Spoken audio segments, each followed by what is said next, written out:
గౌరవనీయ అధ్యక్ష, 2022-23 ఆర్థిక సంవత్సరానికి గాను ఆంధ్రప్రదేశ్ రాష్ట్ర వార్షిక బడ్జెట్ను మీ అనుమతితో గౌరవ సభ ముందు ప్రతిపాదించబోతున్నాను. ప్రప్రథమంగా నేను ప్రఖ్యాత కవి తిరువళ్ళువార్ సూక్తులను ఈ గౌరవ సభకు గుర్తు చేయదలుచుతున్నాను. అధ్యక్ష, గొప్ప పాలకులు అనబడేవారు అత్యంత క్లిష్ట సమయాల్లో కూడా ఇతరులకు ఉపకారం చేయకుండా ఉండరు. వారి నైతిక బాధ్యతల గురించి స్పష్టమైన దృక్పథాన్ని కలిగి ఉంటూ ఎన్ని అడ్డంకులు ఎదురైనా ధర్మపదం మరియు న్యాయ మార్గాల నుండి వైదొలగరు. ఆత్మగౌరవంతో, దయతో కూడిన ధైర్యంతో ముందుకు సాగుతారు. అధ్యక్ష, గొప్ప కవి తిరువళ్ళువార్ గారు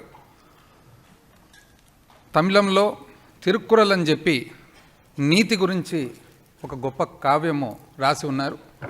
దాదాపు తమిళనాడు అంతా కూడా, మరి దక్షిణ భారతదేశంలో కూడా ప్రతి ఒక్కరు కూడా తాను ఒక గొప్ప కవి అని చెప్పి మరి భావిస్తారు. వారి మాటలు అధ్యక్ష, ఈ వాక్యాలు శతాబ్దాల అనంతరం ఒక్కసారిగా వచ్చిన విపత్తును ఎదుర్కొనే విషయంలో మన సామర్థ్యాన్ని ప్రతిబింబిస్తాయి. కోవిడ్ మహమ్మారి అనంతరం పరిణామాల నుండి బయటపడే క్రమంలో మన ప్రభుత్వం ప్రజలను అభివృద్ధి మరియు శ్రేయస్సు మార్గంలో నడిపించడం ద్వారా మరింత విఘ్నతను ప్రదర్శిస్తుంది. అభివృద్ధి విధాన రూపకల్పనలో మానవ సామర్థ్య అభివృద్ధి, మౌలిక సదుపాయాల ఏర్పాటు, జీవనోపాధికి మద్దతు మరియు సామాజిక భద్రత అనే ఈ 4 మూల స్తంభాలపై ఆర్థిక శాస్త్ర ప్రామాణిక నమూనాలు దృష్టి సారిస్తాయి. ఈ 4 అమలుపరచగలిగే విధానాలు.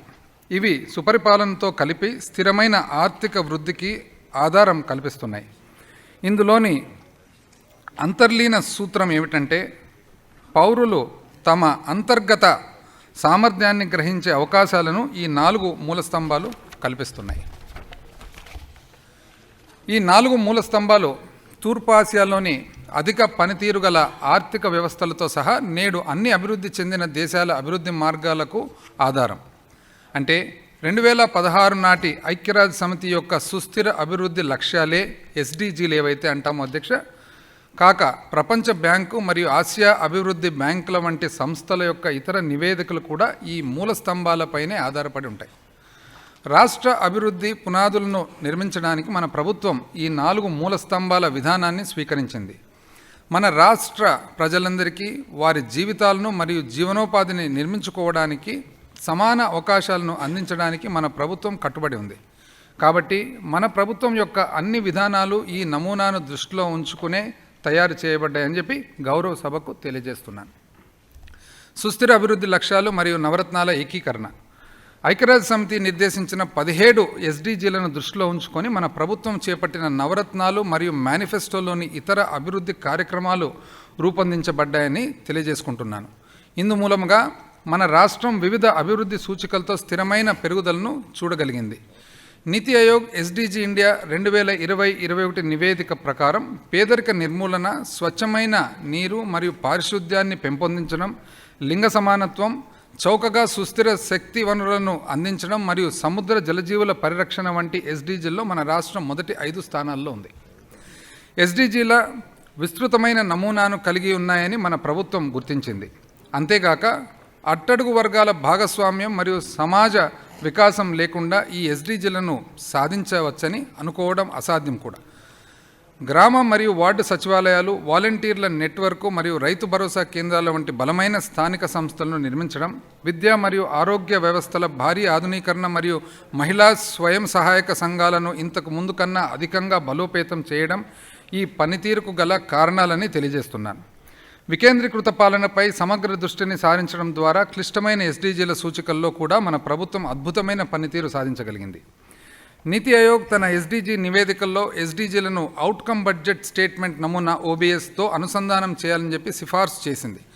నిర్దిష్ట సమయంలో ఈ ప్రమాణాలను సిద్ధం చేసుకోవడం, పర్యవేక్షించడం మరియు ముదింపు చేయడం కోసం ఎస్డిజీలను అవుట్కమ్ బడ్జెట్ స్టేట్మెంట్తో విజయవంతంగా ఏకీకృతం చేయడంలో మన దేశంలోని అన్ని రాష్ట్రాల్లోనూ మన రాష్ట్రం అగ్రగామిగా ఉండాలని మన ప్రభుత్వం లక్ష్యంగా పెట్టుకుంది. మానవ సామర్థ్య అభివృద్ధి. పేదరికం మరియు ఆకలి నిర్మూలన మంచి ఆరోగ్యం మరియు శ్రేయస్సును సాధించడం, నాణ్యమైన విద్య కలిగి ఉండడం మరియు లింగ సమానత్వాన్ని సాధించడం అనే ఎస్డీజీలను మొదటి అభివృద్ధి మూలస్తంభమైన మానవ సామర్థ్య అభివృద్ధి కలిగి ఉంటుంది. విద్య మరియు ఆరోగ్యం మన ప్రభుత్వం యొక్క ప్రధాన ప్రాధాన్యత. నాడు నేడు వంటి మన ప్రభుత్వ ప్రాధాన్య కార్యక్రమాలు రాష్ట్ర ప్రభుత్వ విద్య మరియు ఆరోగ్య మౌలిక సదుపాయాలను ప్రపంచ స్థాయి ప్రమాణాలకు అనుగుణంగా మెరుగుపరచడానికి ప్రయత్నిస్తున్నాయి అనడంలో సందేహం లేదు. జగనన్న అమ్మఒడి, గోరుముద్ద, విద్యా కానుక, విద్యా దీవెన మరియు వసతి దీవెన, వైఎస్ఆర్ సంపూర్ణ పోషణ, వైఎస్ఆర్ వైద్యశాలలు, వైద్య కళాశాలలు, ఆరోగ్యశ్రీ మరియు ఆరోగ్య ఆసరా వంటి కార్యక్రమాలు మానవ సామర్థ్యాల అభివృద్ధిపై దృష్టిని ప్రతిబింబిస్తున్నాయి. రాష్ట్ర మానవ వనరుల నాణ్యతను మెరుగుపరచడానికి మరియు అత్యున్నత నాణ్యతతో కూడిన విద్య, ఆరోగ్యం మరియు పోషకాహార సేవలను ప్రతి ఒక్కరికి అందించడానికి ఈ కార్యక్రమాలు రూపొందించబడ్డాయి. ఈ కార్యక్రమాల విజయం ద్వారా నీతి ఆయోగ్ యొక్క బహుళ పేదరిక నివేదిక MPIలో మన రాష్ట్రం ఉన్నత స్థాయిలో నిలిచింది. నీతి ఆయోగ్ యొక్క 2021 ఎస్డీజీల నివేదిక ప్రకారం పేదరికం తగ్గింపులో మన రాష్ట్రం 5వ స్థానంలో ఉంది. మన ప్రభుత్వ కార్యక్రమాల ద్వారా మన రాష్ట్రంలో ఇప్పుడు శిశు మరియు కౌమార దశల్లోని పిల్లల మరణాలు 2% కంటే తక్కువగా ఉన్నాయి. బాలింతల ఆరోగ్య రక్షణలో రాష్ట్ర 5వ స్థానంలో ఉంది. విద్యలో కూడా మనం పాఠశాల హాజరును 98% కంటే ఎక్కువగా సాధించాము. స్థూల నమోదు నిష్పత్తి GR ఏదైతే ఉందో అధ్యక్ష, రేటు కూడా షెడ్యూల్డ్ కులాల విషయంలో 7.5% గాను, షెడ్యూల్డ్ తెగల విషయంలో 9.5% గాను, బాలికల విషయంలో 11.03% గాను పెరిగి జాతీయ పెరుగుదల రేటును అధిగమించింది. మౌలిక సదుపాయాల అభివృద్ధి. స్వచ్ఛమైన నీరు మరియు పారిశుద్ధ్యం, సరసమైన మరియు స్వచ్ఛమైన ఎనర్జీ శక్తిని అందుబాటులో ఉంచడం, స్థిరమైన నగరాలు మరియు సంఘాలను ప్రోత్సహించడం మరియు మౌలిక సదుపాయాలను ఏర్పాటు చేయడం లాంటి ఎస్డీజీలు 2వ మూలస్తంభమైన మౌలిక సదుపాయాల అభివృద్ధికి కేంద్రీకే వస్తాయి. నాడు నేడు కార్యక్రమాలు, కొత్త వైద్య కళాశాలలు కల్పన, వైఎస్ఆర్ జలయజ్ఞం, వైఎస్ఆర్ జలకళ, రహదారుల అభివృద్ధి, కొత్త ఓడరేవులు మరియు నౌకాశ్రయాల ఏర్పాటు, వ్యవసాయం మరియు పాడి పరిశ్రమల్లో మార్కెట్ మౌలిక సదుపాయాల కల్పన, ఫైబర్ నెట్ మరియు పట్టణ మౌలిక సదుపాయాల ప్రాజెక్టుల ద్వారా సమాజ ఆస్తులు మరియు మౌలిక సదుపాయాల కల్పన జరుగుతున్నది. జగనన్న కాలనీలు, వైఎస్ఆర్ హౌసింగ్ వంటి కార్యక్రమాల ద్వారా అందరికీ ఇల్లు అందించడంపై మన ప్రభుత్వం దృష్టి సారించింది. నీతి ఆయోగ్ యొక్క 2021 బహుళ పేదరిక నివేదిక ప్రకారం గృహ సౌకర్యాలు కలిగిన జనాభా శాతం పరంగా మన రాష్ట్రం 3వ స్థానంలో ఉంది అని గౌరవ సభకు తెలియజేసుకుంటున్నాను. నాడు నేడు కార్యక్రమాలను భారీ స్థాయిలో అమలు జరపడం ద్వారా అంగన్వాడీలు, ఆసుపత్రులు మరియు పాఠశాలల మౌలిక సదుపాయాల కల్పనలో చారిత్రక నిర్లక్ష్యాన్ని మరియు తీవ్రమైన లోపాలను అధిగమించడానికి ఒక అవకాశం కల్పించింది. నీతి ఆయోగ్ యొక్క ఎస్డీజీల నివేదిక ప్రకారం రాష్ట్రంలోని 100% కుటుంబాలకు విద్యుత్ అందించబడింది. అంతేగాక వీరంతా శుభ్రమైన వంట నూనెలను ఉపయోగిస్తున్నారు కూడా. మన రాష్ట్రంలో 91% కంటే ఎక్కువ పాఠశాలల్లో గల భవన ప్రాంగణాలు తాగునీరు మరియు విద్యుత్తో కూడిన ప్రాథమిక మౌలిక సదుపాయాలను కలిగి ఉన్నాయని కూడా ఈ నివేదిక వెల్లడించింది. జాతీయ సగటు కంటే ఇది 7% ఎక్కువ. ఆరోగ్యం విషయంలో 99.5% కంటే ఎక్కువ కాన్పులు సంస్థాగతమైనవే అని ప్రాథమిక లేదా జిల్లా వైద్య కేంద్రాల్లో జరపబడినవే.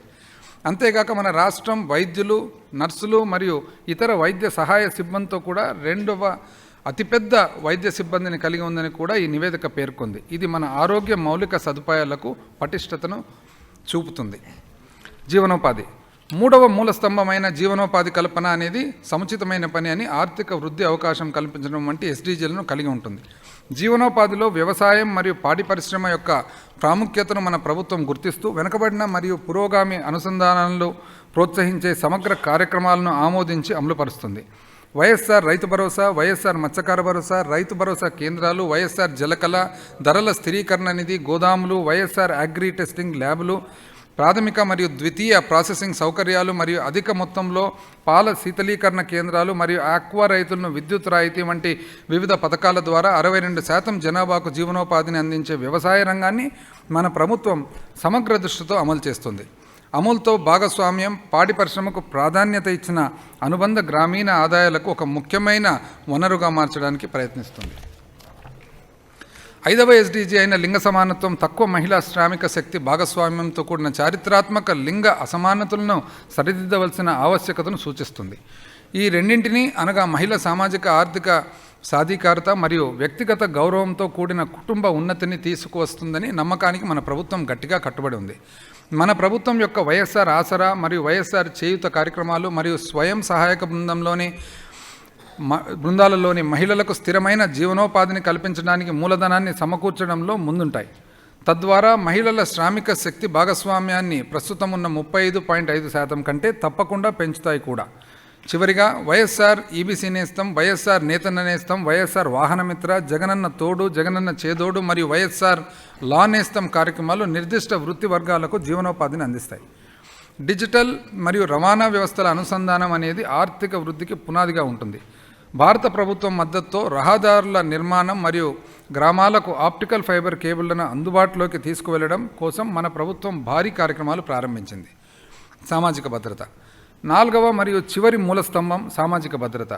ఇది అసమానతలను తగ్గించడం మరియు ఆకలిని, పేదరికాన్ని నిర్మూలించడం అనే ఎస్డీజీలను కలిగి ఉంటుంది. చివరి మూలస్తంభమైన సామాజిక భద్రతలోని భాగమైన వైఎస్ఆర్ పెన్షన్ కానుక కింద వివిధ అణగారిని మరియు బలహీన వర్గాలను మన ప్రభుత్వం విస్తృతమైన సామాజిక భద్రతా కార్యక్రమాన్ని నిర్వహిస్తుంది. దాదాపు 61.74 లక్షల మంది పెన్షన్దారులను నెలకు 2,500 రూపాయల చొప్పున పెన్షన్ అందిస్తుంది. ఇది వృద్ధాప్య పెన్షన్దారులకు, వితంతువులకు, కల్లుగీత కార్మికులకు, చేనేత కార్మికులకు, ఒంటరి మహిళలకు, మత్స్యకారులకు, ఈఆర్టీ చికిత్స తీసుకునే హెచ్ఐవి వ్యాధిగ్రస్తులకు మరియు సాంప్రదాయ చెప్పులు కుట్టే వారికి అందించే అత్యంత ప్రగతిశీల భద్రతా కార్యక్రమం. అంతేకాకుండా వికలాంగుల, ట్రాన్స్జెండర్, డప్పు కళాకారులు మరియు దీర్ఘకాలిక మూత్రపిండ వ్యాధులతో బాధపడుతున్న వ్యక్తులు గౌరవప్రదమైన జీవితానికి భరోసా ఇవ్వడానికి మెరుగైన పెన్షన్లను కూడా మన ప్రభుత్వం అందిస్తుంది. ప్రపంచ బ్యాంకు మరియు అభిజిత్ బెనర్జీ మరియు ఎస్థెర్ డుఫ్లో వంటి ప్రఖ్యాత ఆర్థికవేత్తలు సూచించిన విధంగానే కరోనా మహమ్మారి సమయంలో కూడా మన ప్రభుత్వం రాష్ట్ర పేదలకు నగదు బదిలీలను అందించింది. ఈ నగదు బదిలీల విధానం అర్థవంతమైన ప్రభావాన్ని చూపే స్థాయిలో జరిగింది. అంతేగాక ప్రజలు వారి జీవనోపాధిని కోల్పోయే సమయంలో మరింత పేదరికంలోకి వెళ్ళిపోకుండా ఈ పథకం నిరోధించగలిగింది. రాష్ట్రంలో 4 మూల స్తంభాల అమలు. ఈ 4 మూల స్తంభాల లక్ష్య సాధనకు వివిధ పథకాలను అమలు చేయడం మరియు సుపరిపాలన అందించడం ద్వారా మన ప్రభుత్వం మద్దతు ఇచ్చింది. చాలా సంవత్సరాలుగా మానవ వనరుల కొరతను వివిధ శాఖలు ఎదుర్కొంటున్నాయి. మన ప్రభుత్వము ఉద్యోగాల భర్తీ క్యాలెండర్ను విడుదల చేయడం మరియు పారదర్శక నియామకం ప్రక్రియలు ద్వారా ఖాళీగా ఉన్న ఉద్యోగాల భర్తీకి భారీ నియామకం చేపట్టింది. గ్రామ మరియు వార్డు సచివాలయాలు మరియు ఇటీవల ప్రారంభించిన ఆంధ్రప్రదేశ్ సేవా పోర్టల్ 2.0 ద్వారా పాలనను ప్రజల ఇంటి వద్దకు తీసుకెళ్లడంలో దేశంలోని అన్ని రాష్ట్రాల్లో మన రాష్ట్రం ప్రత్యేక స్థానం పొందింది. మన ప్రభుత్వం ముందుగా ప్రకటించిన వార్షిక క్యాలెండర్ ఆధారంగా ప్రత్యక్ష ప్రయోజనాల బదిలీపై దృష్టి సారించి వివిధ ప్రభుత్వ ప్రయోజనాలను సకాలంలో అందజేయడంలోనూ లోటుపాట్లను తొలగిస్తుంది. జనాభాలో సగం మంది మహిళలు ఉన్నారనే వాస్తవాన్ని అంగీకరిస్తూ సామాజిక అభివృద్ధిలో మరియు ఇళ్లలో వారికి కీలక పాత్రను దృష్టిలో ఉంచుకొని మన ప్రభుత్వం కార్యక్రమాలు మరియు పథకాలను బాలికలు మరియు మహిళలను ప్రాధాన్యత ఇవ్వడానికి లక్ష్యంగా చేసుకొని రూపొందించడం జరిగింది. చివరిగా నిబద్ధత, విశ్వసనీయత, పారదర్శకత మరియు విశ్వాసం అనే లక్షణాల ద్వారా రాష్ట్ర ప్రజల జీవితాలను మెరుగుపరచడానికి మరియు సుస్థిరమైన అభివృద్ధి సాధిస్తూ ఆర్థిక వృద్ధి చెందే దిశగా మన ప్రభుత్వం ప్రయత్నిస్తుంది. కోవిడ్-19 మహమ్మారి కారణంగా ఏర్పడిన భారీ ప్రతికూలతతోనూ కూడా దిగ్భ్రాంతిని అధిగమించడానికి మన రాష్ట్రం ఈ విధానాల అమలు ఎంతోగానో సహాయపడింది. గౌరవనీయ ముఖ్యమంత్రి శ్రీ వైఎస్ జగన్మోహన్ రెడ్డి గారి దృఢమైన నాయకత్వంలో ఈ మహమ్మారిని ఎదుర్కోవడానికి, బడుగు బలహీన వర్గాల జీవితాలు మరియు జీవనోపాధిని రక్షించడానికి మన ప్రభుత్వం అనేక అత్యవసర చర్యలు చేపట్టింది. ఈ మహమ్మారి ఉన్న సమయంలో గౌరవనీయ ముఖ్యమంత్రి గారు తరచూ సమీక్షలు జరిపారు. వారి నిర్విరామ కృషికి ఈ గౌరవ సభ ద్వారా ధన్యవాదాలు తెలియజేస్తున్నాను. ఐ రిపీట్ అధ్యక్ష, గౌరవ ముఖ్యమంత్రి గారి నిర్విరామ కృషికి ఈ గౌరవ సభ ద్వారా ధన్యవాదాలు తెలియజేస్తున్నాను. అదేవిధంగా ఈ రాష్ట్రంలో ఎంతోమంది హెల్త్ డిపార్ట్మెంట్ కానీ, మరి పబ్లిక్ హెల్త్ కానీ, పోలీస్ డిపార్ట్మెంట్ కానీ, రెవెన్యూ శాఖ కానీ, ఇతర ఎన్నో శాఖలు ఎవరైతే మరి కోవిడ్-19 మహమ్మారిని ఎదుర్కోవడానికి పాల్గొన్నారో వాళ్ళందరికీ కూడా సభ ద్వారా మరి ధన్యవాదాలు తెలియజేస్తాం. వేలాది మంది ఆరోగ్య కార్యకర్తలు, పోలీస్, ప్రజారోగ్యం, రెవెన్యూ మరియు ఇతర శాఖల సిబ్బంది కృషి వలన మన రాష్ట్రం ఈ మహమ్మారిని విజయవంతంగా ఎదుర్కోగలిగింది.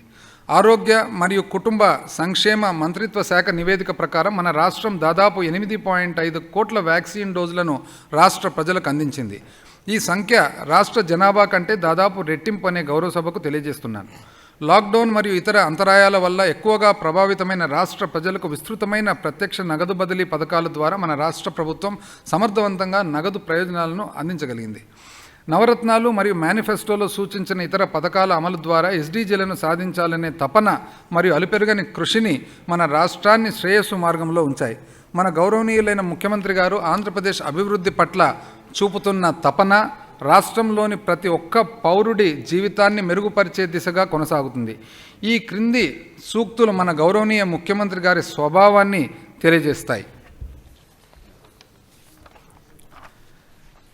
నిశ్చిత్వాయ ప్రక్రమతే నాంతర్వస్తి కర్మణః అవంద్యకాలో వాస్య ఆత్మ సా వై పాండితే ఉచ్యతే.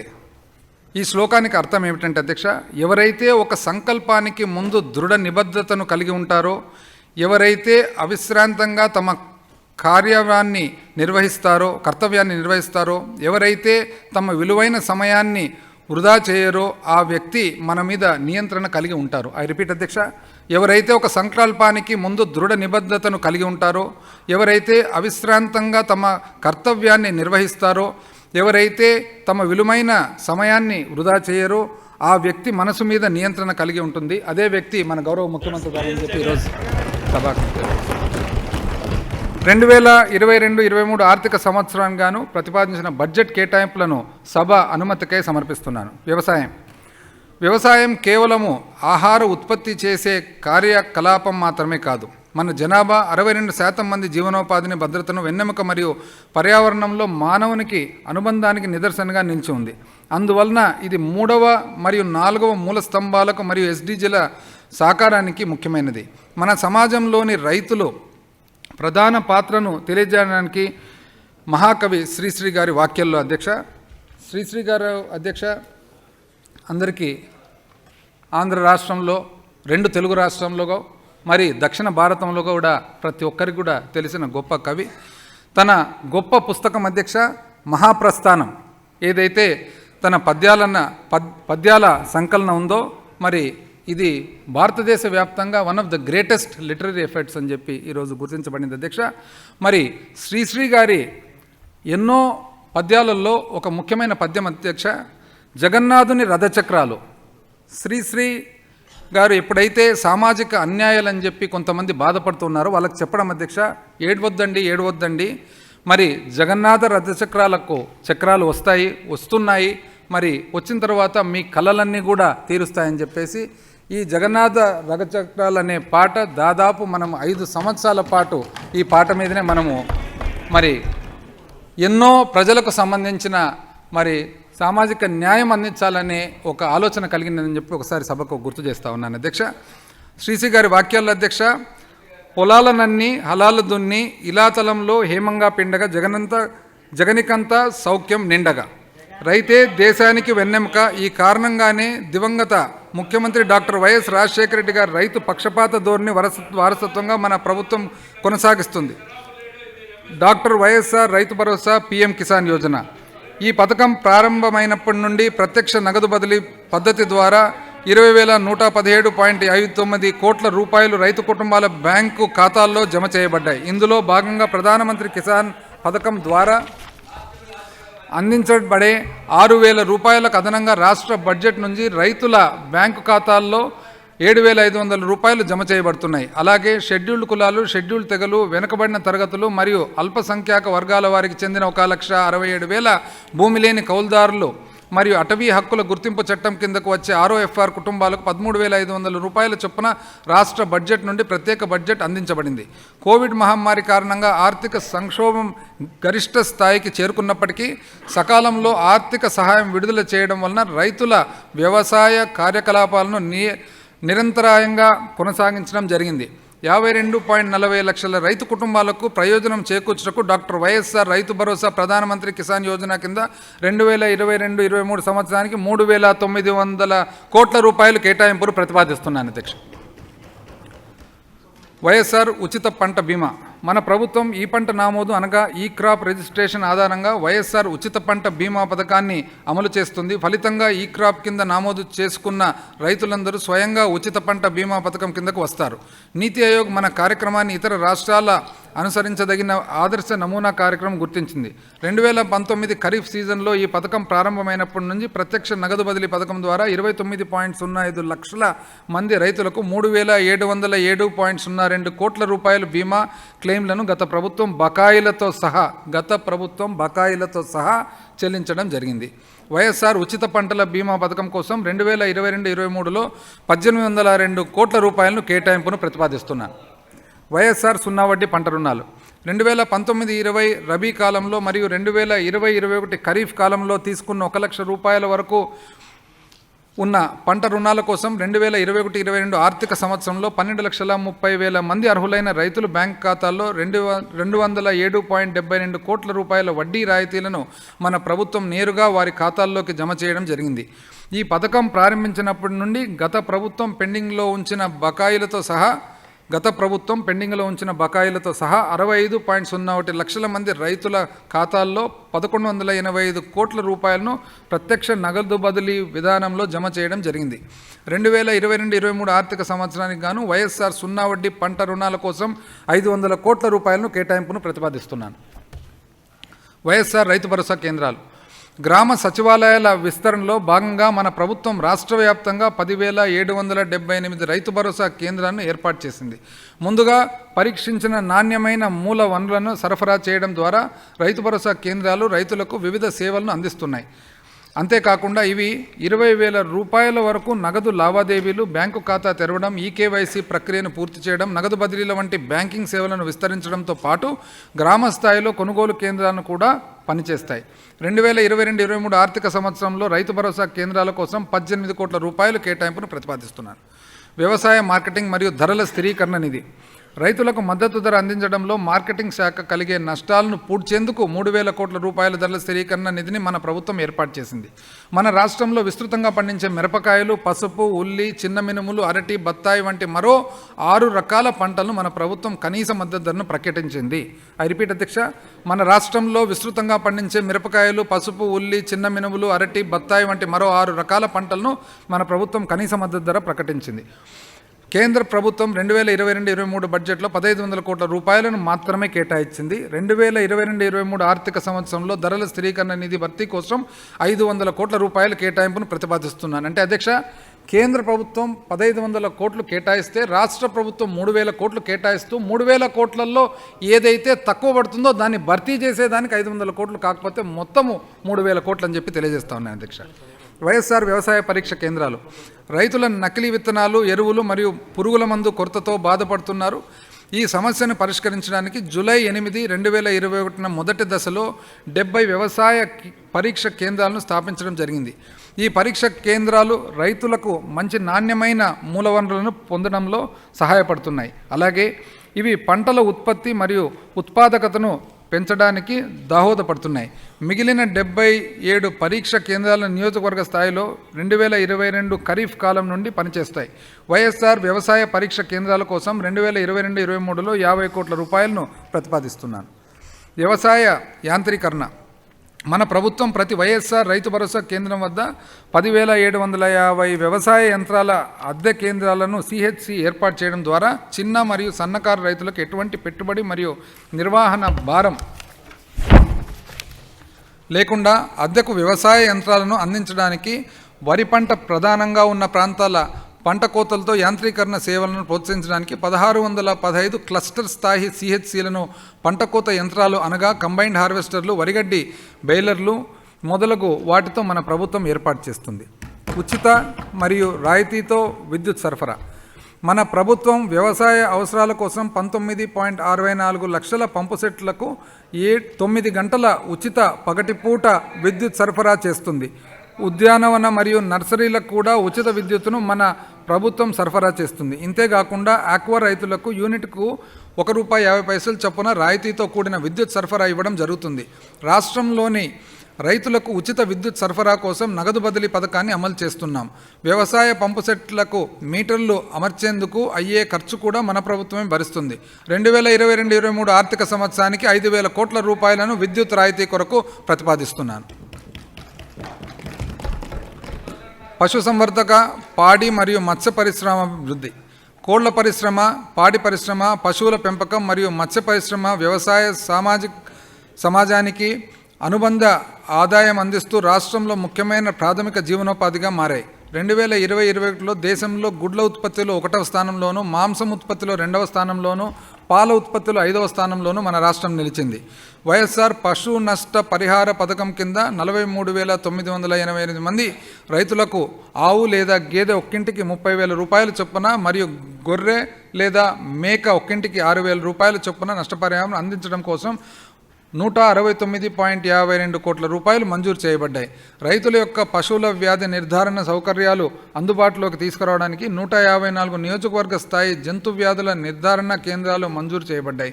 అంతేకాకుండా దేశంలోని తొలిసారిగా 340 అంబులెన్స్ను కొనుగోలు చేయడం ద్వారా సంచార పశు అంబులేటరీ క్లినిక్లను ప్రారంభించడం జరిగింది. మొత్తం చేపల ఉత్పత్తిలో 46.23 లక్షల మెట్రిక్ టన్నుల ఉత్పత్తి, 29.40% వాటితో దేశంలోని మన రాష్ట్రం మొదటి స్థాయిలో ఉంటూ 16.5 లక్షల జనాభాకు జీవనోపాధిని కల్పిస్తుంది. భారతదేశ మత్స్య ఎగుమతిలో 36% వాటాను కలిగి మన రాష్ట్రం మొదటి స్థానంలో ఉంది. వైఎస్ఆర్ మత్స్యకార భరోసా పథకం కింద చేపల వేట నిషేధ కాలంలో వచ్చే ₹4,000 నష్టపరిహారాన్ని ₹10,000 పెంచడం ద్వారా 97,619 మంది తీర ప్రాంత మత్స్యకారుల లబ్ధి పొందుతున్నారు. గ్రామ స్థాయిలో రైతులకు మూలవనరులకు పరీక్ష సౌకర్యాలను కల్పించేందుకు మన ప్రభుత్వం 35 సమీకృత ఆక్వా ప్రయోగశాలను ఏర్పాటు చేస్తుంది. అదనంగా సముద్రంలోని లోతైన ప్రదేశాల చేపల వేటను ప్రోత్సహించడానికి మరియు సురక్షితమైన బైరింగ్ సౌకర్యాలను అందించడానికి అంతర్జాతీయ ప్రమాణాల ప్రకారం 8 చేపల వేట హార్బర్ నిర్మాణానికి మన ప్రభుత్వం చేపట్టింది. 2022-23లో పశుసంవర్ధక, పాడి పరిశ్రమ అభివృద్ధి మరియు మత్స్య శాఖకు ₹1,568.83 కోట్ల కేటాయింపును ప్రతిపాదిస్తున్నాను. ప్రజా పంపిణీ వ్యవస్థ. మన ప్రభుత్వం ప్రజా పంపిణీ వ్యవస్థ పీడీఎస్ కింద పౌరుల ఇంటి వద్దకే అవసరమైన వస్తువులను పంపిణీ చేస్తుంది. 1.5 కోట్ల మంది రేషన్ కార్డు లబ్ధిదారులందరికీ పారదర్శకమైన తిరిగి వేలం వేసే ప్రక్రియ ద్వారా కొనుగోలు చేయబడిన 9,260 సంచార పంపిణీ యూనిట్ల ద్వారా నిత్యావసర వస్తువుల పంపిణీ చేయడం జరుగుతుంది. షెడ్యూల్ కులాలు, షెడ్యూల్ తెగలు, వెనుకబడిన తరగతులు మరియు అల్పసంఖ్యాక వర్గాలకు చెందిన యువత ఈ సంచార పంపిణీ యూనిట్లను నిర్వహిస్తున్నారు. పేద ప్రజలకు నాణ్యమైన పౌష్టికాహారాన్ని అందించడానికి ప్రజా పంపిణీ వ్యవస్థ కింద స్వర్ణ మరియు సార్టెక్స్ రకాలకు చెందిన నాణ్యమైన బియ్యాన్ని అందించాలని మన ప్రభుత్వం నిర్ణయించింది.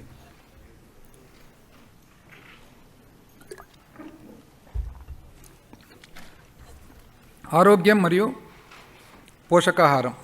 అధ్యక్ష, మహాకవి గురజాడ అప్పారావు గారి అధ్యక్ష, one of the greatest writers Andhra Pradesh and Telugu states have produced.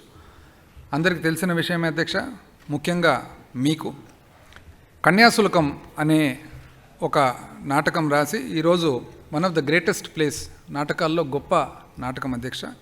అదేవిధంగా దేశమును ప్రేమించుమన్నా, మంచి అన్నది పెంచుమన్నా, వట్టి మాటలు కట్టిపెట్టోయ్, గట్టి మేలు తలపెట్టబోయ్. అంటే ఈ వాక్యాలు ఏవైతే ఉన్నాయో ఇవన్నీ కూడా సంపూర్ణంగా పరిపూర్ణంగా నమ్మి ఈరోజు పరిపాలనలో మన ప్రభుత్వం కానీ మన గౌరవ ముఖ్యమంత్రి గారిని అమలు చేస్తూ ఉన్నారని చెప్పి ఈ సభకు నేను తెలియజేస్తూ ఉన్నాను. అదేవిధంగా అధ్యక్ష, కన్యాశుల్కంతో పాటు సారంగధార అని చెప్పేసి ఒక గొప్ప మరి రచయిత కూడా చేయడం జరిగింది అధ్యక్ష. తిండి కలిగితే కండగలదోయ్, కండ కలవాడేను మనిషోయ్. మొదట స్తంభము బలమైన మానవ సామర్థ్య అభివృద్ధిని సాధించడంలో మంచి ఆరోగ్య వ్యవస్థ కలిగిన సమాజం ఎంతో కీలక పాత్ర పోషిస్తుంది. నీతి ఆయోగ్ వైద్య సూచిక 2021 నివేదికల్లో 2 ఏళ్ల క్రితం 4వ స్థానంలో ఉన్న మన రాష్ట్రం నేడు దేశంలోని 2వ స్థానానికి ఎదగడం ద్వారా మా ప్రభుత్వం యొక్క విశేష కృషి ప్రతిబింబించడానికి గౌరవ సభకు తెలియజేస్తున్నాను. నెట్వర్క్ ఆసుపత్రుల సంఖ్యను 919 నుండి 1757కి పెంచడం, చికిత్సలను 1059 నుండి 2446కి పెంచడం ద్వారా మరియు ఒక్కో కుటుంబానికి ఆదాయ పరిమితిని ఏడాదికి 5 లక్షల రూపాయలకు పెంచడం ద్వారా గౌరవనీయులైన ముఖ్యమంత్రి 2019లో వైఎస్ఆర్ ఆరోగ్యశ్రీ పథకాన్ని పునరుద్ధరించారు. 1000 రూపాయల కంటే ఎక్కువ ఖర్చయ్యే అన్ని చికిత్సలు ఈ పథకం కింద చేర్చబడ్డాయి. QR కోడ్తో కూడిన దాదాపు 1.4 కోట్ల వైఎస్ఆర్ ఆరోగ్యశ్రీ స్మార్ట్ హెల్త్ కార్డులు పంపిణీ చేయబడ్డాయి. జాతీయ కుటుంబ ఆరోగ్య సర్వే 4వ విడత నివేదిక ప్రకారం 2019-20లో 74.6% ఉన్న ఆరోగ్య బీమా పథకం పరిధిలోకి వచ్చే కుటుంబాల శాతం 2021-22 నాటికి 91.27%కి పెరిగింది. రిపీట్ అధ్యక్ష. జాతీయ కుటుంబ ఆరోగ్య సర్వే 4వ విడత నివేదిక ప్రకారం 2019-20లో 74.6%గా ఉన్న ఆరోగ్య బీమా పథకం పరిధిలోకి వచ్చే కుటుంబాలకు శాతం ఈరోజు 2021-22 నాటికి 91.27%కి పెరిగింది. అధ్యక్ష. వైఎస్ఆర్ ఆరోగ్య ఆసరా పథకం కింద మా ప్రభుత్వం ఆపరేషన్ తర్వాత రోగి కోలుకునే వ్యవధిలో రోజుకు 225 రూపాయల చొప్పున ఆపరేషన్ అనంతరం జీవనోపాధి భత్యాన్ని రోగులకు అందిస్తుంది. డిసెంబర్ 2019 నుండి ఆరోగ్య ఆసరా కింద 8,83,961 కేసులకు గాను శస్త్రచికిత్స అనంతరం జీవనోపాధి భత్యం కోసం 489.61 కోట్ల రూపాయలు అందించడం జరిగింది. అదనంగా కోవిడ్-19 బాధిత ప్రజలకు వారి ఆర్థిక స్థితితో సంబంధం లేకుండా నగదు రహిత ఆరోగ్య సంరక్షణ సేవను అందించాలని మన ప్రభుత్వం నిర్ణయించింది. 10 కోవిడ్-19 చికిత్సలు మరియు కోవిడ్-19 అనంతరం చికిత్స విధానాలు వైఎస్ఆర్ ఆరోగ్యశ్రీ పథకం కింద చేర్చబడ్డాయి. కేవలము 2,09,765 మంది రోగుల చికిత్సకై ప్రభుత్వము 732.16 కోట్ల రూపాయలను ఖర్చు చేసింది. 2022-23 ఆర్థిక సంవత్సరానికి వైఎస్ఆర్ ఆరోగ్యశ్రీ పథకం కోసం 2,000 కోట్ల రూపాయలను మరియు వైఎస్ఆర్ ఆరోగ్య ఆసరా పథకానికి 300 కోట్ల రూపాయలను ప్రతిపాదిస్తున్నారు.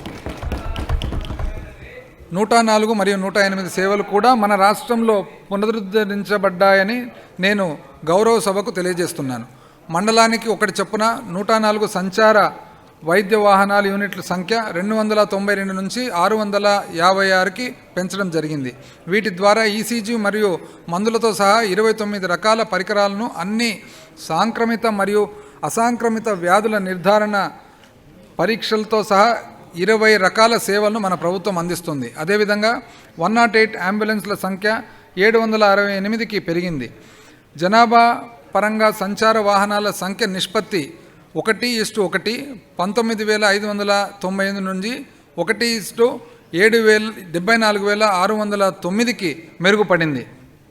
1,19,595 జనాభాకు ఒకటి ఉండగా ఇప్పుడు 1,74,690కి మెరుగుపడిందని తెలియజేస్తా ఉన్నా. అధ్యక్ష, పట్టణ ప్రాంతాల్లో ప్రాథమిక ఆరోగ్య సంరక్షణ లోపాన్ని గుర్తించిన ప్రభుత్వం 120 పట్టణ స్థానిక సంస్థల్లో 560 వైఎస్ఆర్ పట్టణ క్లినిక్లను మంజూరు చేసింది. గిరిజన ప్రాంతాల్లో ఆరోగ్య సంరక్షణ సౌకర్యాలను మెరుగుపరచడానికి సీతమ్మపేట, పార్వతీపురం, ఆర్సీవరం, బుట్టాయిగూడెం మరియు దోర్నాల్లో 5 మల్టీ స్పెషాలిటీ ఆసుపత్రులను మా ప్రభుత్వం మంజూరు చేసింది. పాడేరులో గిరిజన వైద్య కళాశాలను మంజూరు చేసింది. ఈ ప్రాజెక్టును 2 ఏళ్లలోపు పూర్తి చేయాలని మా ప్రభుత్వం సంకల్పం.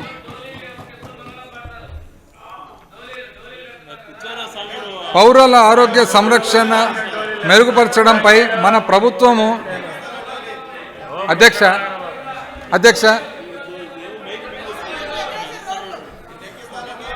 వీళ్ళు ఎప్పుడు తొందర వినే ఓపిక కూడా ఉండదు అధ్యక్ష, అందుకనే హెలికాప్టర్ నుంచి దుంకేది. పౌరుల ఆరోగ్య సంరక్షణకు మెరుగుపరచడంపై మన ప్రభుత్వం దృష్టి సారించే ఫలితంగా 2019కి ముందు 108.25 కోట్ల రూపాయలుగా ఉన్న సగటు నెలవారీ వ్యయం జూన్ 2019 తర్వాత 203.68 కోట్ల రూపాయలకు పెరిగింది. ఇది 3వ ఎస్డీజీ అయిన మంచి ఆరోగ్యం మరియు శ్రేయస్సు సాధించడంలో మన ప్రభుత్వ పనితీరు మెరుగుపరిచింది.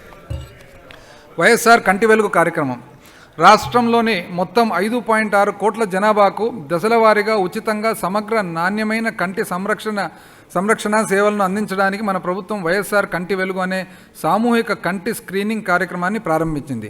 1వ మరియు 2వ దశలలో ప్రభుత్వ మరియు ప్రైవేటు పాఠశాలలోని విద్యార్థుల కంటి పరీక్షలు విజయవంతంగా పూర్తి చేయడం జరిగింది. గౌరవనీయులైన ముఖ్యమంత్రి గారు ఆగస్టు 16, 2021న 3వ దశలో అవ్వాతాత కార్యక్రమాన్ని ప్రారంభించారు. ఈ కార్యక్రమం 60 ఏళ్ళు మరియు అంతకంటే ఎక్కువ వయస్సు గల వ్యక్తులకు కంటి పరీక్షలను లక్ష్యంగా చేసుకొని పనిచేస్తున్నది. ఇప్పటి వరకు 16,64,919 మందికి కంటి పరీక్షల నిర్వహణ, 8,50,364 మందికి కళ్లద్దాలు అందజేత మరియు 1,55,473 మందికి శుక్లం మరియు శస్త్రచికిత్సలు చేయడం జరిగింది. ఆరోగ్యం, వైద్యం మరియు కుటుంబ సంక్షేమం కోసం 2022-23 ఆర్థిక సంవత్సరానికి 15,384.26 కోట్ల రూపాయల కేటాయింపును ప్రతిపాదిస్తున్నాను. 15,384.26 కోట్ల రూపాయలు. ఇది 2021-22 సంవత్సరం కేటాయింపుల కన్నా 11.23% ఎక్కువ. అధ్యక్ష, ఇది 2021-22 సంవత్సరం కేటాయింపు కన్నా 11.23% ఎక్కువ. అధ్యక్ష, బాలల సంక్షేమం. ఈరోజు ప్రతి బిడ్డకు జీవించే హక్కు, స్వేచ్ఛ హక్కు, ఆరోగ్య హక్కు, విద్య హక్కు, భద్రతా హక్కు, గౌరవ హక్కు, సమానత్వం మరియు శాంతి హక్కు కలిగి ఉండవాలని చెప్పి సమయం ఇది అని చెప్పి కైలాష్ సత్యార్థి గారు. అధ్యక్ష, కైలాష్ సత్యార్థి గారు అధ్యక్ష, one of the few Indians Nobel prize వచ్చిన ఇండియన్స్. అధ్యక్ష, మరి పిల్లలకు న్యాయం జరగాలని, పిల్లలకి ఇబ్బంది కలగకూడదని, పిల్లలకు ఎటువంటి ఇబ్బంది కలగకూడదు, చాలా మంచి స్వేచ్ఛమైన బ్రతకాలనే ఒక విషయం మీద మరి నోబెల్ ప్రైజ్ సాధించిన వ్యక్తి. అధ్యక్ష, కైలాష్ సత్యార్థి గారి 2-3 విషయాలు విన్నట్లయితే అధ్యక్ష, తను చాలా చిన్న వయసులో ఉన్నప్పుడు ఉన్నతమైన కుటుంబంలో పుట్టి కూడా తను బడికి పోయేటప్పుడు ఒకరోజు ఒక చెప్పులు కుట్టే పిల్లవాడిని బయట చూశాడంట. అధ్యక్ష, చెప్పులు కుట్టే పిల్లోడు ఆ రోజు అనుకున్నాడంట, నేనెందుకు మరి మంచి బడికి పోగలుగుతున్నాను, కానీ ఈ పిల్లోడు మాత్రం చెప్పులు కుట్టుకుంటూ బయట ఉన్నాడని చెప్పి ఒక మదనపడి, ఆ తర్వాత కొన్ని రోజుల తర్వాత వర్షం పడుతూ ఉంటే చెప్పులు కుట్టే అబ్బాయి ఎవరైతే ఉన్నారో వాళ్ళ తండ్రి పక్కన ఉంటే ఆ చెప్పులు నానిపోతున్నాయి కదా అనే ఉద్దేశంతో ఆయన తండ్రి పిల్లవాడిని అరుస్తాడంట. అధ్యక్ష, అది చూస్తాడంట. అప్పుడు కైలాష్ సత్యార్థి అనుకుంటాడంట, నేనేమో మంచి బడికి పోతున్నాను, నేనేమో ఒక గొడుగు పట్టుకోగలుగుతున్నాను, నేను నానకుండా, కానీ అక్కడ మనిషి నానినా పర్వాలేదు, చెప్పులు నానుతున్నాయని చెప్పి తండ్రితో తిట్లు తింటున్నాడు కదా అని చెప్పి లోపల మనసులో మదనపడి, ఆ తర్వాత పుస్తకాలు లేని పిల్లోళ్ళు ఎంతమంది ఉన్నారని చెప్పి మరి ఆయన చాలా గొప్ప ఒక వ్యవస్థ. అధ్యక్ష, బచ్పన్ బచావో ఆందోళన అని చెప్పి పెట్టి 83,000 మంది దాదాపు బానిసత్వం నుంచి పిల్లలంతా కూడా వెలికి తీసి ఈరోజు నోబెల్ ప్రైజ్ సాధించిన వ్యక్తి కైలాష్ సత్యార్థి గారు. అధ్యక్ష, మరి ఏదైతే కైలాష్ సత్యార్థి వంటి గొప్ప వ్యక్తులు మరి ఈ వాక్యాలు చెప్పారు. అధ్యక్ష, ఈరోజు ప్రతి బిడ్డకు జీవించే హక్కు, స్వేచ్ఛ హక్కు, ఆరోగ్య హక్కు, విద్య హక్కు, భద్రతా హక్కు, గౌరవ హక్కు, సమానత్వం మరియు శాంతి హక్కు కలిగి ఉండాలని చెప్పి సమయం ఇది అని అంటున్నారు. ఈరోజు మనం గమనించినట్లయితే అధ్యక్ష, మన ప్రభుత్వం కానీ, మన ముఖ్యమంత్రి గారి నిర్ణయాలు కానీ, విద్య కానీ, ఆ తర్వాత విద్యకు సంబంధించిన పిల్లలకు ప్రోత్సాహం కానీ, దాని తర్వాత దిశ కానీ, ఏ చట్టము ఏది చేసినా గమనించినట్లయితే ఇవన్నీ కూడా దాదాపు ఈ ప్రకారంగా ఉన్నాయని చెప్పి ఈరోజు గర్వంగా ఈ సభకు తెలియజేస్తా ఉన్నాను.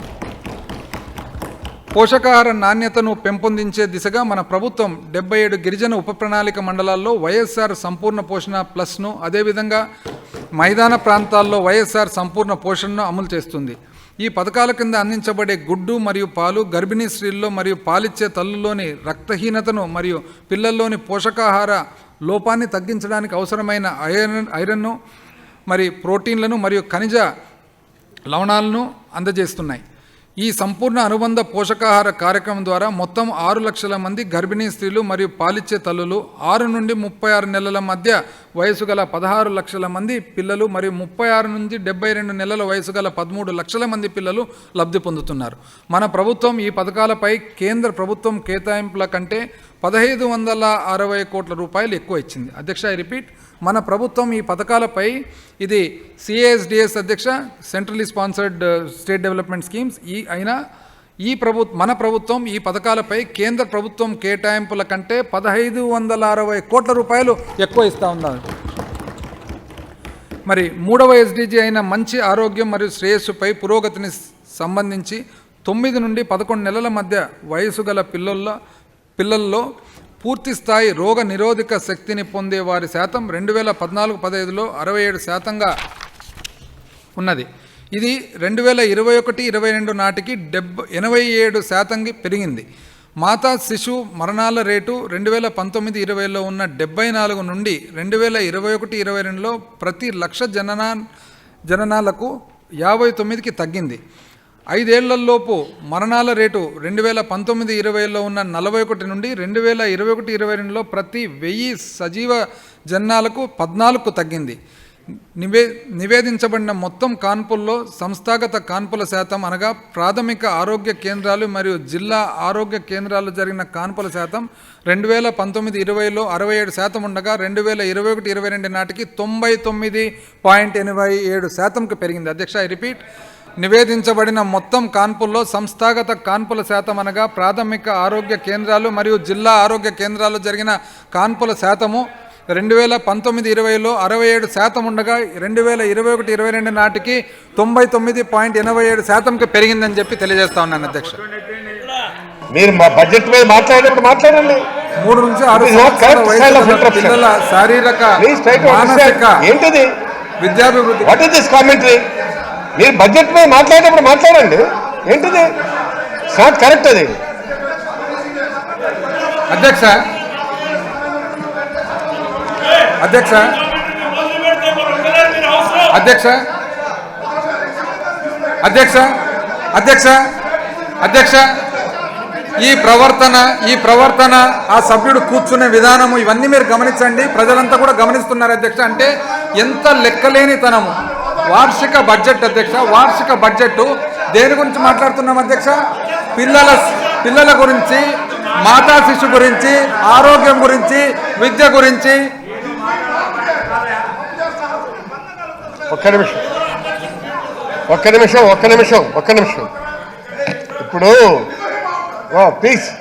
ప్లీజ్ రాంబాబు గారు, ప్లీజ్ ప్రసాద్ గారు, ఒక్క నిమిషం ప్లీజ్ హియర్ మీ ప్లీజ్. కూర్చోండి రాంబాబు గారు ఒక్క నిమిషం ప్లీజ్ ఒక్క నిమిషం allow me to speak. కూర్చోండి ప్లీజ్ చూడండి అలాగే వీరాంజనేయ గారు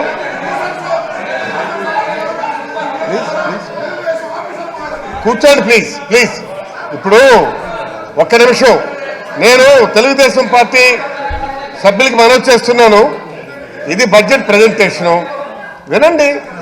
మీ అభిప్రాయాలు ఏవైనా సరే మీ బడ్జెట్ స్పీచ్లో మాట్లాడండి. బట్ ఏంటిది రన్నింగ్ కామెంట్? కరెక్ట్ కాదు ఇది. నో నేను ఖచ్చితంగా చెప్తున్నాను, ఇది కరెక్ట్ పద్ధతి కాదు. చేద్దాం ప్లీజ్.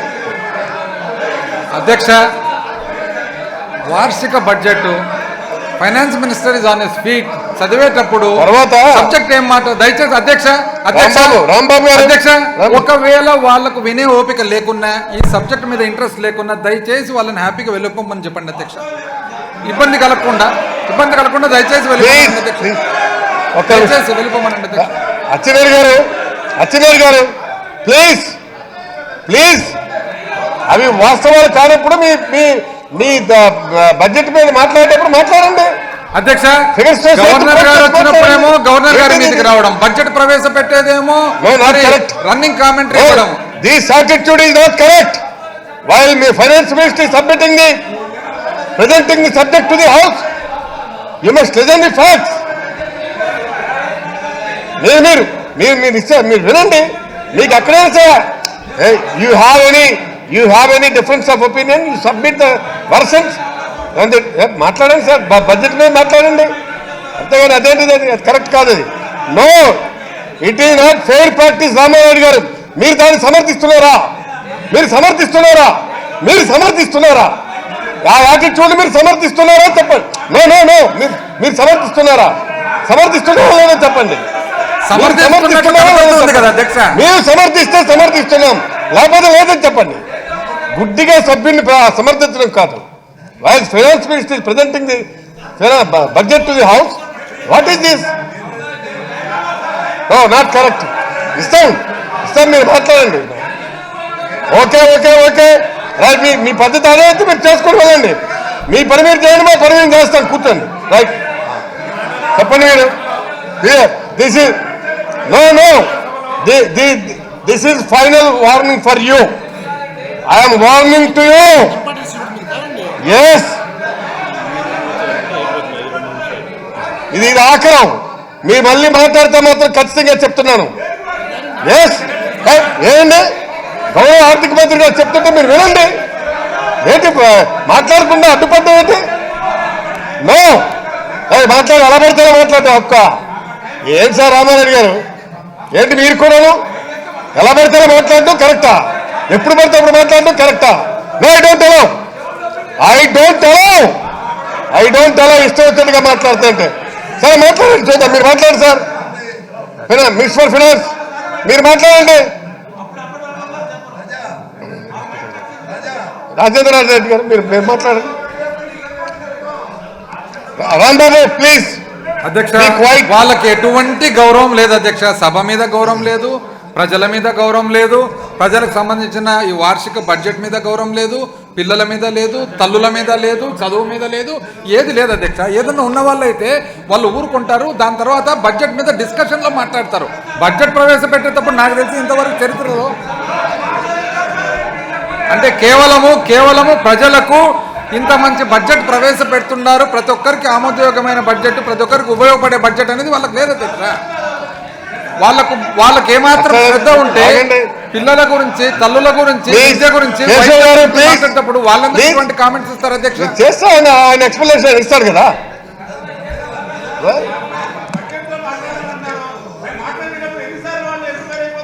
సరే మీరు మాట్లాడండి, మాట్లాడండి ప్లీజ్ అన్నా. మీరు కూర్చోండి ప్లీజ్ జోగులు గారు మీరు మాట్లాడండి సార్. మీరు మాట్లాడండి సార్.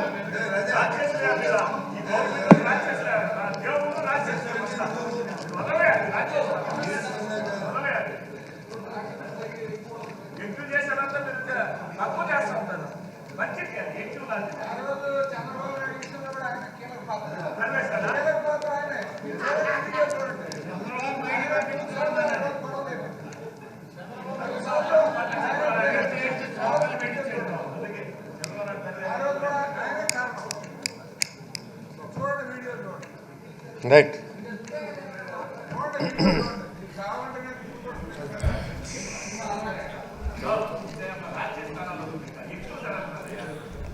మూడు నుంచి 6 సంవత్సరాల వయసు గల పిల్లల శారీరక, మానసిక విద్యాభివృద్ధికి పునాది వేయాలనే ఉద్దేశంతో జాతీయ విద్యా విధానానికి అనుగుణంగా సవరించబడిన నర్సరీ విద్యా కరికులంతో మన ప్రభుత్వం ఫౌండేషన్ పాఠశాలను ప్రవేశపెట్టింది. ఆంగ్ల భాషపై దృష్టి సారించి అన్ని అంగన్వాడీ కేంద్రాల్లో ప్రీ ప్రైమరీ 1, ప్రీ ప్రైమరీ 2 తరగతులను ప్రవేశపెట్టారు. అంగన్వాడీ కార్యకర్తలందరికీ కొత్త ప్రీ స్కూల్ కరికులంను శిక్షణ అందించారు. మొత్తము 55,607 అంగన్వాడీ కేంద్రాల్లో 27,620 అంగన్వాడీ కేంద్రాలు ఫౌండేషన్ పాఠశాలగాను, 27,987 అంగన్వాడీ కేంద్రాలు ఉపగ్రహ ఆధారిత పాఠశాలగాను పనిచేస్తున్నాయి. కోవిడ్-19 కారణంగా తల్లిదండ్రులు ఇద్దరినీ కోల్పోయిన పిల్లల బాధ్యతను కూడా మన ప్రభుత్వం స్వీకరించింది. ఒక్కొక్క చిన్నారికి 10 లక్షల రూపాయల ఎక్స్గ్రేషియా ప్రకటించింది. ఐ రిపీట్ అధ్యక్ష, ఒక్కొక్క చిన్నారికి 10 లక్షల రూపాయల ఎక్స్గ్రేషియా ప్రకటించింది. ఈ పథకం కింద ఇప్పటి వరకు 298 మంది పిల్లలు లబ్ధి పొందడం జరిగింది.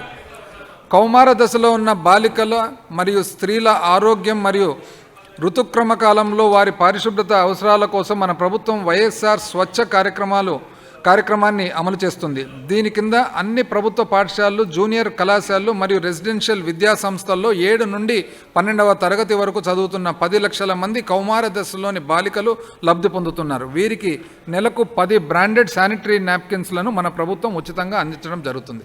అధ్యక్ష, మహిళల సాధికారత.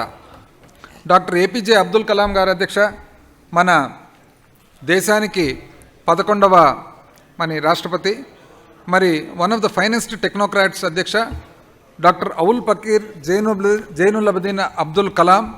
తాను బీఎస్సీ చదివిన తర్వాత aeronautical engineering Madras institute of టెక్నాలజీలో చదివి, ఆ తర్వాత డిఆర్డిఓ అధ్యక్ష, డిఫెన్స్ రీసెర్చ్ అండ్ డెవలప్మెంట్ ఆర్గనైజేషన్లో సైంటిస్ట్గా చేరి, ఆ తర్వాత బహుశా భారతదేశము ప్రొడ్యూస్ చేసిన చాలా గొప్ప సైంటిస్ట్గా ఈరోజు మనం చెప్పుకోవచ్చు అధ్యక్ష. అగ్ని అండ్ పృథ్వీ, ఈ 2 మిసైల్స్ ఏవైతే ఉన్నాయో, క్షిపణులు ఉన్నాయో, ఈ రెండింటిని కూడా డెవలప్ చేయడంలో తాను చాలా ముఖ్యమైన పాత్ర పోషిస్తూ, అదేవిధంగా అధ్యక్ష మన న్యూక్లియర్ టెస్ట్ పోఖ్రాన్ 2 ఎప్పుడైతే 1998లో చేశారో అప్పుడు చీఫ్ ప్రాజెక్ట్స్ కోఆర్డినేటర్గా మరి ఉంటూ, అదేవిధంగా SLV-3 ఎప్పుడైతే లాంచ్ చేయడం జరిగిందో తనకు మిసైల్ మ్యాన్ ఆఫ్ ఇండియా అనే ఒక బిరుదు కూడా తెచ్చుకోవడం జరిగింది అధ్యక్ష. ఆ తర్వాత తనకు హైయెస్ట్ ఆనర్ అధ్యక్ష భారతరత్న మరి బిరుదు ఇవ్వడం జరిగింది. ఈరోజు ఆయన మాటలు ఒక్కసారి గుర్తు తెచ్చుకున్నట్లయితే అధ్యక్ష, మహిళల సాధికారత సంబంధంగా, మహిళల సాధికారత అనేది ఉత్తమ కుటుంబమును, ఉత్తమ సమాజమును, చివరికి ఉన్నతమైన దేశాన్ని తయారు చేస్తుందని చెప్పి APJ అబ్దుల్ కలాం గారు చెప్పిన వాక్యాలు అధ్యక్ష. ఈరోజు అధ్యక్ష ప్రతి ఒక్క కొటేషన్ ఏదైతే బడ్జెట్ స్పీచ్లో ఉందో ఈ ప్రభుత్వానికి కానీ మన ముఖ్యమంత్రి గారి పాలన విధానానికి ప్రతి ఒక్కటి కూడా అనుగుణంగా ఉండే అర్థం వచ్చే కొటేషన్స్ ఉన్నాయి అధ్యక్ష. అటువంటి స్ఫూర్తితోనే మరి పరిపాలన జరుగుతుందని చెప్పి ఈ సభకు తద్వారా ప్రజలకు తెలియజేస్తా ఉన్నాను అధ్యక్ష. అభివృద్ధి అజెండాలో మహిళలను కేంద్ర స్థానంలో ఉంచడం వలన సంస్థలు మరియు వాటి వనరుల నిర్వహణలో సామర్థ్యం పెరుగుతుంది. నీతి ఆయోగ్ సంస్థ ప్రకటించిన 5వ SDG అయిన లింగ సమానత్వం సూచిలో మన రాష్ట్రం కేవలం 2 ఏళ్ల కాలంలో 12 ర్యాంకులు మెరుగుపరుచుకొని 5వ ఉత్తమ స్థానానికి పొందింది. 2 ఏళ్ల కాలంలోనే అధ్యక్ష 12 ర్యాంకులు మెరుగుపరుచుకొని 5వ ఉత్తమ స్థానాన్ని పొందింది. ఈ 2 ఏళ్లలోనే ఈ సూచి 37 నుంచి 58కి పెరిగింది అధ్యక్ష. వైఎస్ఆర్ ఆసరా పథకం కింద అధ్యక్ష 11/4/2019 నాటికి స్వయం సహాయక సంఘాల బ్యాంకు రుణ బకాయిలను సంక్షేమ శాఖల ద్వారా 4 విడతల్లో తిరిగి చెల్లించడం జరిగింది. ఇప్పటి వరకు 12,757.97 కోట్ల అధ్యక్ష 12,757.97 కోట్ల రూపాయలను విడుదల చేయడం ద్వారా స్వయం సహాయక సంఘాలకు చెందిన 78,74,438 అర్హత కలిగిన సభ్యుల లబ్ధి పొందారు. వైఎస్ఆర్ ఆసరా పథకానికి 2022-23 సంవత్సరంలో 6,400 కోట్ల రూపాయలు కేటాయింపును ప్రతిపాదిస్తున్నారు. వైఎస్ఆర్ సున్నా వడ్డీ స్వయం సహాయక సంఘాల మీద రుణాల వడ్డీ భారాన్ని పేదలకు తగ్గించేందుకు మన ప్రభుత్వం వైఎస్ఆర్ సున్నా వడ్డీ పథకాన్ని అమలు చేస్తుంది. ఈ చర్య గ్రామీణ మరియు పట్టణ ప్రాంతాల్లోని పేద స్వయం సహాయక సంఘాల మహిళల ఆర్థికాభివృద్ధిని బలోపేతం చేసింది. 2019-20 మరియు 2020-21 ఆర్థిక సంవత్సరానికి గాను 7,36,472 గ్రామీణ స్వయం సహాయక సంఘాలకు 1,789 కోట్ల రూపాయలను మా ప్రభుత్వం చెల్లించింది. 2022-23 సంవత్సరానికి వైఎస్ఆర్ సున్నా వడ్డీ పథకానికి 800 కోట్ల రూపాయల కేటాయింపును ప్రతిపాదిస్తున్నాను.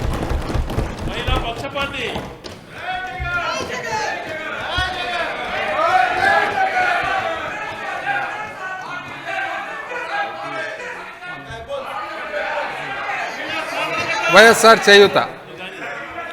చేయూత నవరత్నాల అమల్లో భాగంగా షెడ్యూల్డ్ కులాలు, షెడ్యూల్డ్ తెగలు, వెనుకబడిన తరగతులు మరియు అల్పసంఖ్యాక వర్గాలకు చెందిన 45 నుంచి 60 ఏళ్ల మధ్య ఉన్న మహిళలకు అందించే 75,000 రూపాయల ఆర్థిక సాయం కొనసాగించబడుతుంది.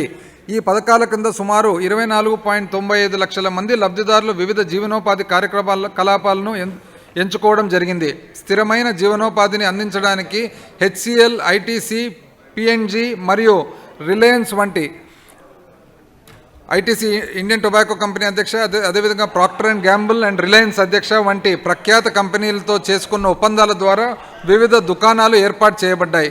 2022-23లో వైఎస్ఆర్ చేయూత కోసం 4,235.95 కోట్ల రూపాయల కేటాయింపులు ప్రతిపాదిస్తున్నాను.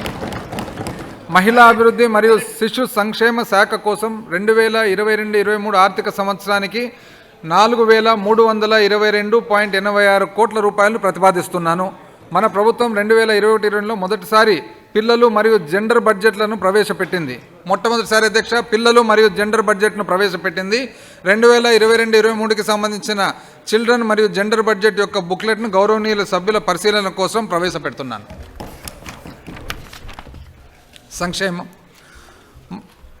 మా 4వ మూల స్తంభంలో పురోగతిని నమోదు చేయడానికి బలమైన సామాజిక భద్రతా వలయాన్ని నిర్మించడం అత్యవసరం. పేద, వెనుకబడిన మరియు బలహీన వర్గాల అవసరాలు మరియు ప్రాధాన్యతలను సమగ్ర వ్యూహంతో పరిష్కరించాలని ఇది పిలుపునిచ్చింది. నవరత్నాల కింద వివిధ సంక్షేమ కార్యక్రమాల ద్వారా షెడ్యూల్డ్ కులాలు, షెడ్యూల్డ్ తెగలు, అల్పసంఖ్యాక వర్గాల వారు, సమాజంలోని ఇతర బలహీన వర్గాల వారి అభివృద్ధికి మన ప్రభుత్వం కట్టుబడి ఉంది. విద్య, మౌలిక సదుపాయాలు, ఆరోగ్యం, జీవనోపాధి, నైపుణ్యం మరియు స్వయం ఉపాధి కోసం ప్రపంచ స్థాయి ప్రమాణాలకు అనుగుణంగా గణించదగిన లక్ష్యాలను సాధించడానికి మా ప్రభుత్వం ప్రయత్నిస్తుంది.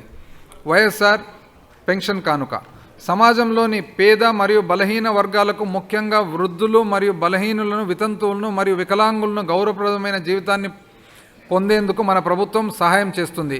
వైఎస్ఆర్ పెన్షన్ కానుక కింద 61.74 లక్షల అధ్యక్ష 61.74 లక్షల మంది పెన్షన్దారులకు ప్రభుత్వం ప్రతి నెల పెన్షన్లు అందజేస్తుంది. మన ప్రభుత్వం ఇచ్చిన హామీకి అనుగుణంగా వృద్ధాప్య పెన్షన్దారులకు, వితంతువులు, చేనేత కార్మికులు, కళ్ళగీత కార్మికులు, మత్స్యకారులు, ఒంటరి మహిళలు, సాంప్రదాయ చెప్పులు కుట్టేవారు మరియు ఏఆర్టీ చికిత్స పొందే హెచ్ఐవి పెన్షన్దారుల పెన్షన్ మొత్తాన్ని 2,250 రూపాయల నుండి 2,500 రూపాయలకు పెంచింది. ఈ పెంపుదల డిసెంబర్ 2021 నుండి అమల్లోకి వచ్చింది. 2022-23 సంవత్సరానికి వైఎస్ఆర్ పెన్షన్ కానుక పథకం కోసం 18,000 కోట్ల రూపాయల కేటాయింపును ప్రతిపాదిస్తుంది. అధ్యక్ష, 18,000 కోట్ల రూపాయలు అధ్యక్ష. నాకు తెలిసి బహుశా దేశంలో చరిత్రలో ఎప్పటికీ కూడా జరగదని చెప్పి తెలియజేస్తా ఉన్నాను అధ్యక్ష. వైఎస్ఆర్ బీమా అధ్యక్ష, even though I'm breaking from the speech in between అధ్యక్ష, మధ్యలో 3 నెలల ముందర ఎలక్షన్ల ముందర ఎంతో కొంత పెంచి వాళ్ళు కూడా పెన్షన్ల గురించి మాట్లాడితే ఎట్లా అధ్యక్ష? ఏమన్నా న్యాయం అధ్యక్ష? సమంజసం అధ్యక్ష? మరి దానికి ఒక కామెంటు. వైఎస్ఆర్ బీమా తమ కుటుంబ పెద్దను దురదృష్టవశాత్తు కోల్పోయే పేద కుటుంబాలను ఆదుకోవడానికి మన ప్రభుత్వం వైఎస్ఆర్ బీమా పథకం కింద 1.32 కోట్ల పేద కుటుంబాలకు ఉచిత బీమా సౌకర్యం కల్పిస్తుంది. మన ప్రభుత్వం బ్యాంకుల ప్రమేయం లేకుండా జూలై 1, 2021 నుండి సొంత నిధులతో ఈ పథకం అమల్లో కొనసాగిస్తుంది. 2022-23 సంవత్సరానికి వైఎస్ఆర్ బీమా కోసం అధ్యక్ష 372.12 కోట్ల రూపాయల కేటాయింపును ప్రతిపాదిస్తున్నా. వైఎస్ఆర్ వాహన మిత్ర బీమా, ఫిట్నెస్ సర్టిఫికేట్, మరమ్మతులు మరియు ఇతర అవసరాల నిమిత్తం సొంత యజమానులైన ఆటో మరియు టాక్సీ డ్రైవర్లకు సంవత్సరానికి 10,000 రూపాయల ఆర్థిక సహాయాన్ని వైఎస్ఆర్ వాహన మిత్ర మన ప్రభుత్వం అందిస్తుంది. ఈ కార్యక్రమం కింద 7.8 లక్షల మంది లబ్ధి పొందారు. 2022-23 సంవత్సరానికి ఈ పథకం కింద 260 కోట్ల రూపాయల కేటాయింపును ప్రతిపాదిస్తున్నారు.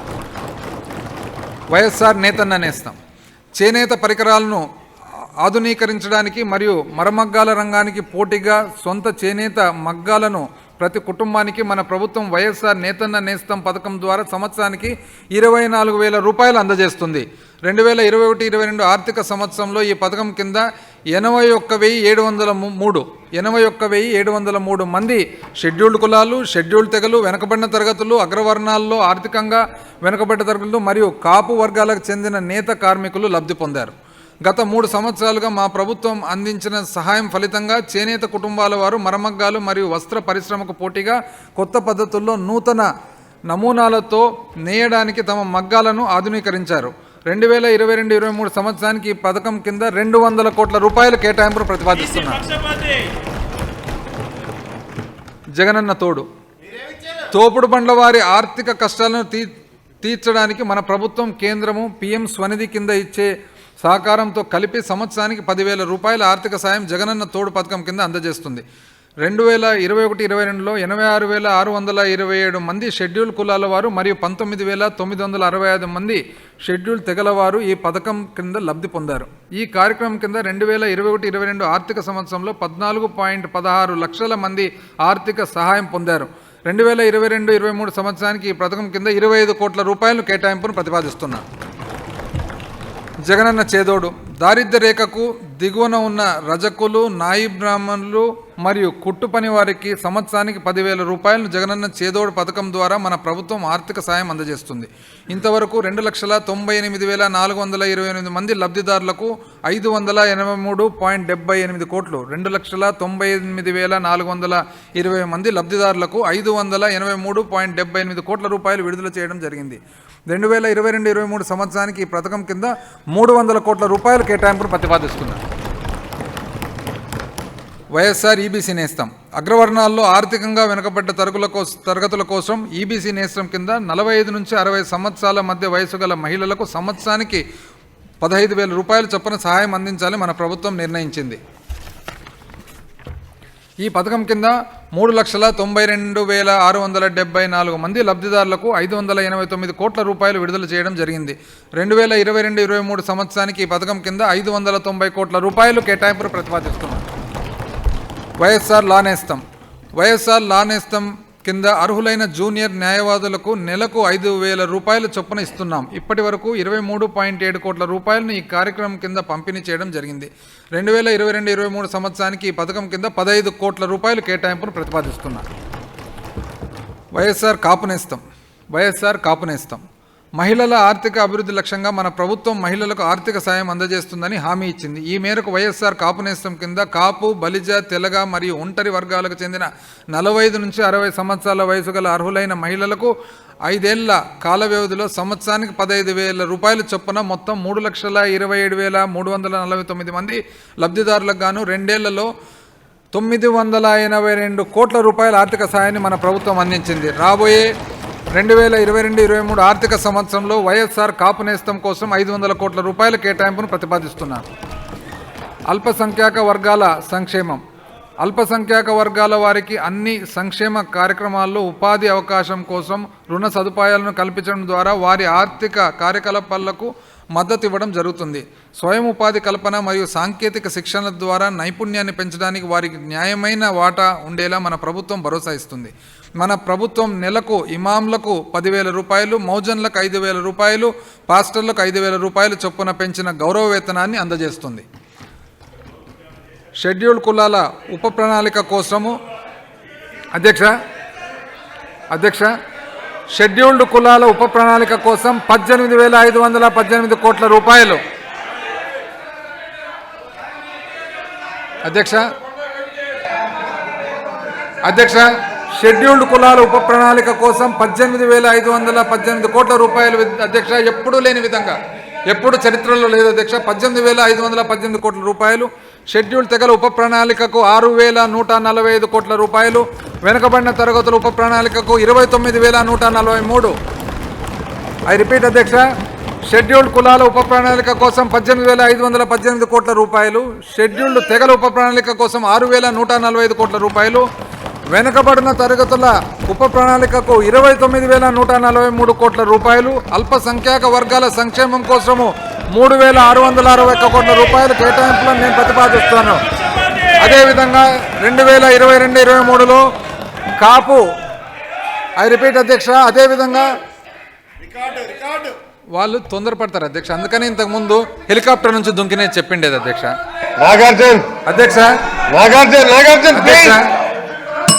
అధ్యక్ష మహిళలకు సంబంధించిన విషయానికి వచ్చినప్పుడు ఇంతేనా అని అడిగారు అధ్యక్ష. ఇప్పుడు అసలు విషయం వస్తుంది అధ్యక్ష. అదేవిధంగా 2022-23లో కాపు సంక్షేమానికి 3,537 కోట్ల రూపాయల కేటాయింపులను ప్రతిపాదిస్తున్నారు. అంటే మహిళల గురించి చెప్పినప్పుడు అంతేనా అని అన్నారు. వాస్తవానికి అసలు విషయం వచ్చేసి 3,537 కోట్ల రూపాయలు అధ్యక్ష. విద్యారంగం అధ్యక్ష.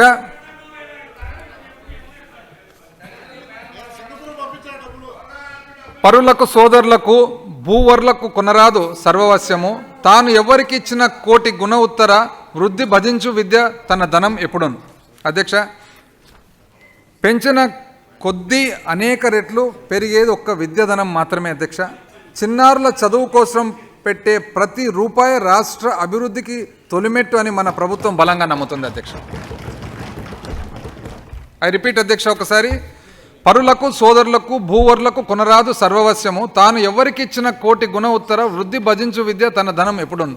అందుకనే అధ్యక్ష ఈ ప్రభుత్వం కానీ గౌరవ ముఖ్యమంత్రి గారు కానీ పిల్లల చదువు కోసము ఇంత శ్రద్ధ తీసుకొని ఇంత ఎప్పుడు లేని విధంగా కేటాయింపులు చేయడం అధ్యక్ష.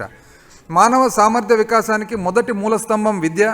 నీతి ఆయోగ్ యొక్క 2021 బహుముఖ పేదరిక సూచిక నివేదిక ప్రకారం ఆంధ్రప్రదేశ్లోని జనాభాలో 2% కంటే తక్కువ మంది పాఠశాల విద్యకు దూరంగా ఉన్నారు. అధ్యక్ష, జగనన్న అమ్మఒడి. అమ్మ అంటే అంతులేని సొమ్మురా, అది ఏనాటికి తరగని భాగ్యమురా, అమ్మ మనసున్న అమృతమే చూడరా, అమ్మ ఒడిలో స్వర్గమే ఉందిరా. గౌరవ సభ్యుల కోసం మరొక్కసారి చెప్తున్నా అధ్యక్ష, ఎందుకంటే వాళ్లకు మరి ఆ గౌరవ మర్యాదలు ఉన్నాయో లేదా కానీ ఒక్కసారి వాళ్లకు అమ్మ అంటే అంతులేని సొమ్మురా, అది ఏనాటికి తరగని భాగ్యమురా, అమ్మ మనసున్న అమృతమే చూడరా, అమ్మ ఒడిలో స్వర్గమే ఉందిరా. ఏ తల్లికి బిడ్డలను చదివించేందుకు పేదరికం అడ్డు కాకూడదనే ఆలోచనతో మన ప్రభుత్వం జగనన్న అమ్మ ఒడి కార్యక్రమాన్ని అమలు చేస్తుంది. మన ప్రభుత్వం 15,000 రూపాయల చొప్పున నేరుగా 44,48,865 మంది తల్లులు 15,000 చొప్పున 44,48,865 మంది తల్లుల ఖాతాల్లోకి చేర్చడం వలన 1వ తరగతి నుండి ఇంటర్మీడియట్ వరకు చదువుతున్న సుమారు 84 లక్షల మంది విద్యార్థులకు అధ్యక్ష 84 లక్షల మంది విద్యార్థులకు లబ్ధి చేకూరుస్తుంది. 2022-23లో జగనన్న అమ్మఒడి పథకం కోసం 6,500 కోట్ల రూపాయలు ప్రతిపాదిస్తున్నాను అధ్యక్ష. 4 గోడలతో కూడిన భవనం రేపటి దేశ భవిష్యత్తును తనలో నింపుకుంటే దానిని పాఠశాల అని అంటారు. నాడు నేడు కార్యక్రమం కింద మొదటి దశలో 15,715 పాఠశాలలో 10 మౌలిక సదుపాయాల ఆధునీకరణ పూర్తయింది. ఫర్నిచరు, గ్రీన్ చాక్ బోర్డ్స్, ఫ్యాన్లు మరియు లైట్లు, త్రాగునీరు, పెయింటింగ్, అవసరమైన మరమ్మతుల్లో మంచి మరుగుదొడ్లు, ప్రహరీ గోడ, వంటగది మరియు ఇంగ్లీష్ ల్యాబ్తో 10 రకాల మౌలిక సదుపాయాలను మన ప్రభుత్వం అందజేస్తుంది. 2వ దశలో భాగంగా 16,368 పాఠశాలల ఆధునీకరణ పనులు కొనసాగుతున్నాయి. 3వ దశలో 24,620 పాఠశాలల ఆధునీకరణ చేపడుతున్నాము. 2022-23 మనబడి నాడు నేడు కార్యక్రమం కోసము 3,500 కోట్ల రూపాయల కేటాయింపులు ప్రతిపాదిస్తున్నాం.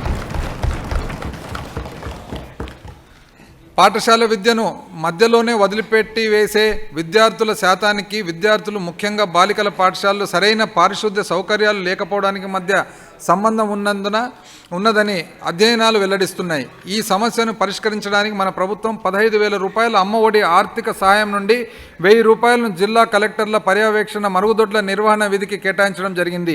ఈ నగదు మొత్తం పాఠశాల మరుగుదొడ్ల నిర్వహణ నిధికి బదిలీ చేయబడి పాఠశాల అభివృద్ధి కమిటీల పర్యవేక్షణలో పాఠశాలలోని టాయిలెట్ల నిర్వహణకు ప్రత్యేకంగా ఉపయోగించబడుతుంది.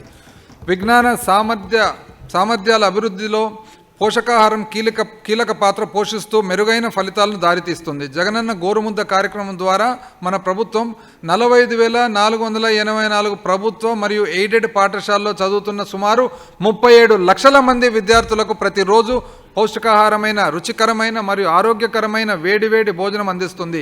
కోవిడ్-19 సంక్షోభ సమయంలో కూడా స్వచ్ఛంద సేవకుల ద్వారా విద్యార్థుల ఇంటి వద్దకే పొడి రేషన్ పంపిణీ చేయబడింది.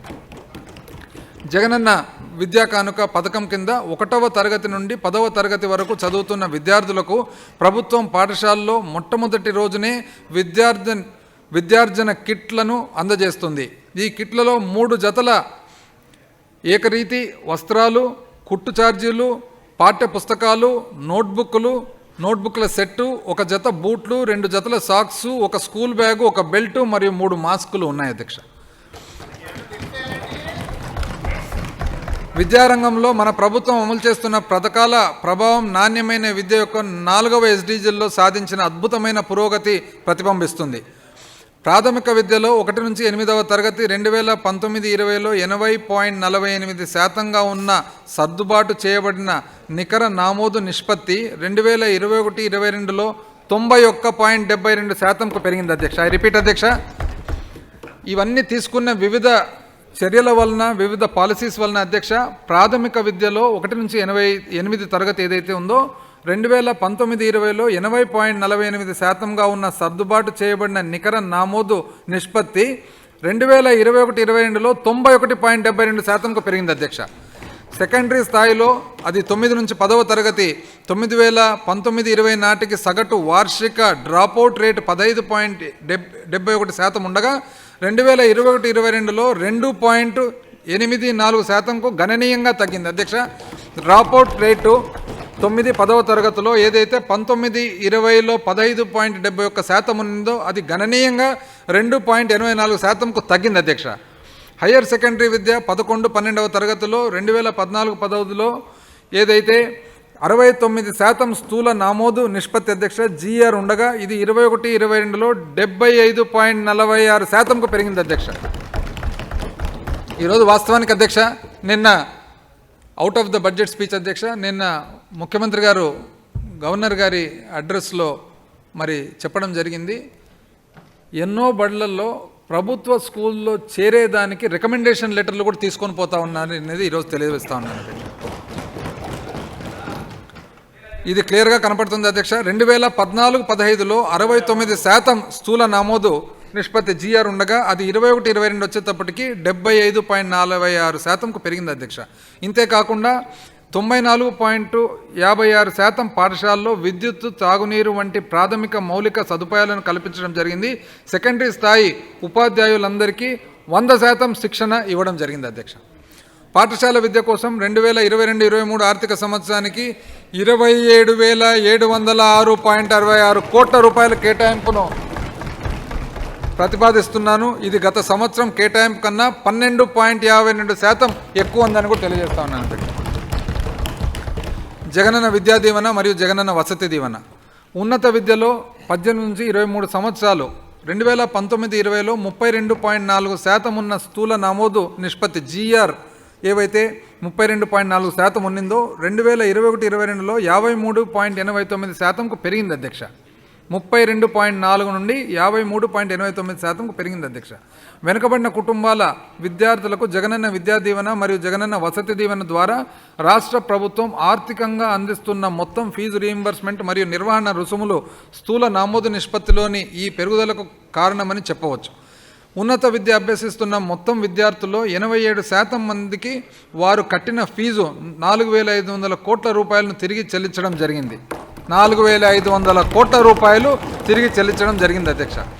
2022-23లో జగనన్న విద్యా దీవెనకు 2,500 కోట్ల రూపాయలు, జగనన్న వసతి దీవెనకు 2,083.32 కోట్ల రూపాయలు కేటాయింపును ప్రతిపాదిస్తున్నారు.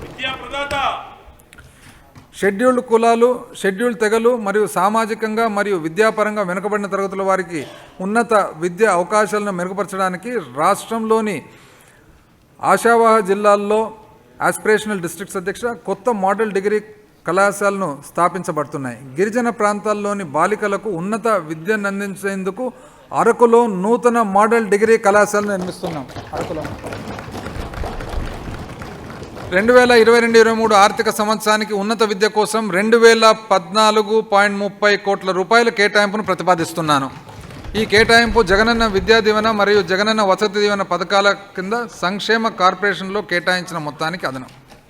అంటే విద్యా దీవెన, వసతి దీవెన పథకాల కింద సంక్షేమ కార్పొరేషన్లో కేటాయించిన మొత్తానికి అదనం.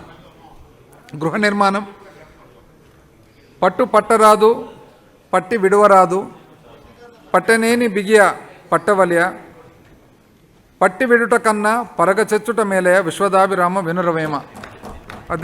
అధ్యక్ష యోగి వేమన అధ్యక్ష కుమారగిరి వేమారెడ్డి గారి నుంచి మనం చెప్పాల్సిన అవసరమే లేదు అధ్యక్ష. మరి గొప్ప తత్వవేత్త, మరి జ్ఞానం మీద నైతికత మీద తాను రాసిన శతకాలు ఏవైతే ఉన్నాయో ఆ శతకాల్లో ఒకటి అధ్యక్ష. దీనివలన అధ్యక్ష అసాధ్యమైన పనికి సాధారణంగా పూనుకోకూడదు. ఒకవేళ పూనుకుంటే ఎన్ని కష్టాలు వచ్చినా మధ్యలో వదలక ఈ కార్యాన్ని నెరవేర్చాలి. 2023 నాటికి రాష్ట్రంలోని అన్ని అర్హత కలిగిన కుటుంబాలకు సంతృప్తి స్థాయిలో శాశ్వత గృహాలను అందించడానికి మన ప్రభుత్వం కట్టుబడి ఉంది. 2 దశల్లో 28.3 లక్షల ఇళ్లను నిర్మించనున్నాము. 15.6 లక్షల ఇళ్లకు 28,084 కోట్ల రూపాయలు వెచ్చిస్తూ మొదటి దశలో అందుబాటులోకి తీసుకురావడం జరిగింది. అధ్యక్ష 2 దశలలో 28.3 లక్షల ఇళ్లను నిర్మించనున్నాము. అందులో 15.6 లక్షల ఇళ్లకు 28,084 కోట్ల రూపాయలు వెచ్చిస్తూ మొదటి దశలో అందుబాటులోకి తీసుకురావడం జరుగుతుంది. వీటిలో వైఎస్ఆర్ జగనన్న కాలనీల్లో 11.44 లక్షల ఇల్లు, సొంత స్థలాల్లో మరో 4.16 లక్షల ఇల్లు, 15.6 లక్షల ఇళ్లలో 10.88 లక్షల ఇల్లు పునాది దశలో ఉండగా 10,88,000 ఇల్లు అధ్యక్ష పునాది దశలో ఉండగా 2.5 లక్షల ఇల్లు కట్టుబడి దశలో ఉన్నాయి.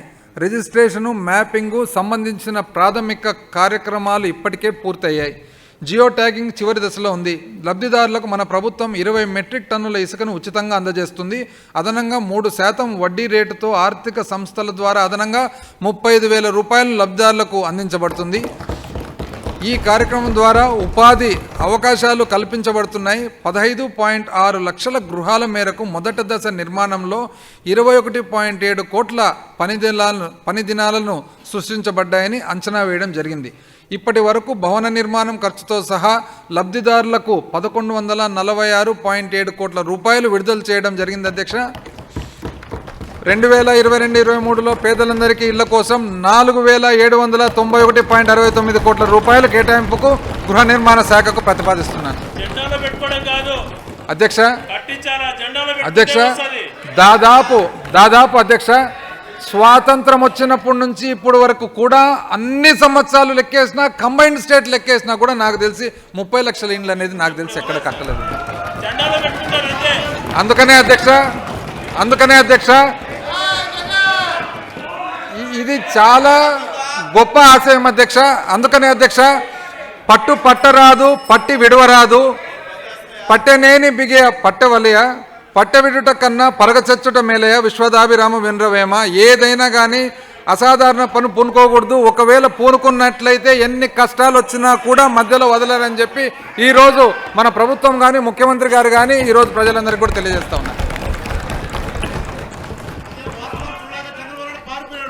జగనన్న సంపూర్ణ గృహ హక్కు పథకం గృహ నిర్మాణ శాఖ ద్వారా రుణాలు పొంది 2011కి ముందు ఇల్లు నిర్మించకున్నా లేదా ఎలాంటి ఆర్థిక సాయం లేకుండా ఇల్లు నిర్మించుకున్న లబ్ధిదారుల రుణాల మాఫీ కోసం మన ప్రభుత్వము 1 టైం సెటిల్మెంట్ పథకాన్ని అమలు చేసింది.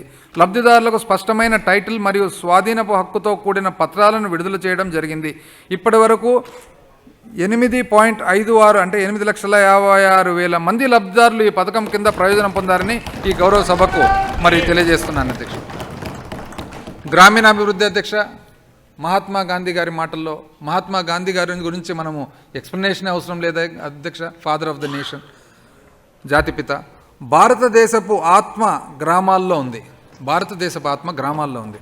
స్వచ్ఛమైన మరియు ఆరోగ్యవంతమైన ఆంధ్రప్రదేశ్ను సృష్టించాలనే దృఢ సంకల్పంతో మన ప్రభుత్వం గ్రామీణ పారిశుద్ధ్యానికి అత్యంత ప్రాధాన్యతనిస్తుంది.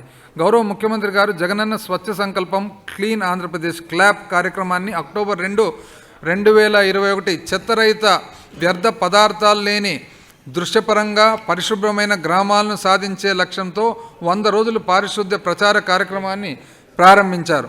గ్రామీణ ఆంధ్రప్రదేశ్లో స్థిరమైన పారిశుద్ధ్య పద్ధతులను పాటిస్తూ గృహ వ్యర్థాలను సేకరిస్తూ వాటిని వేరు చేస్తూ మరియు ప్రాసెసింగ్ చేస్తున్న 34,773 క్లాప్ మిత్రులతో కూడిన 10,718 సాలిడ్ వేస్ట్ మేనేజ్మెంట్ కేంద్రాలు ఉన్నాయి. జగనన్న పల్లె వెలుగు ప్రాజెక్టు ద్వారా మెరుగైన వెలుతుర మరియు భద్రత కోసం మరియు శక్తి సామర్థ్యాన్ని నిర్ధారించడానికి కేంద్రీకృత నియంత్రణ మరియు నిర్వహణ వ్యవస్థ CCMSకు సంబంధించిన జంక్షన్ బాక్సుల ద్వారా అనుసంధానించబడిన 25.23 అంటే 25,23,000 LED వీధి లైట్లను సాంప్రదాయ వీధి లైట్ల స్థానంలో తిరిగి అమర్చడం ద్వారా 10,912 గ్రామ పంచాయతీల్లో ఉన్న వీధి లైట్లు స్మార్ట్ స్ట్రీట్ లైటింగ్ సిస్టంలకు మార్చబడ్డాయి.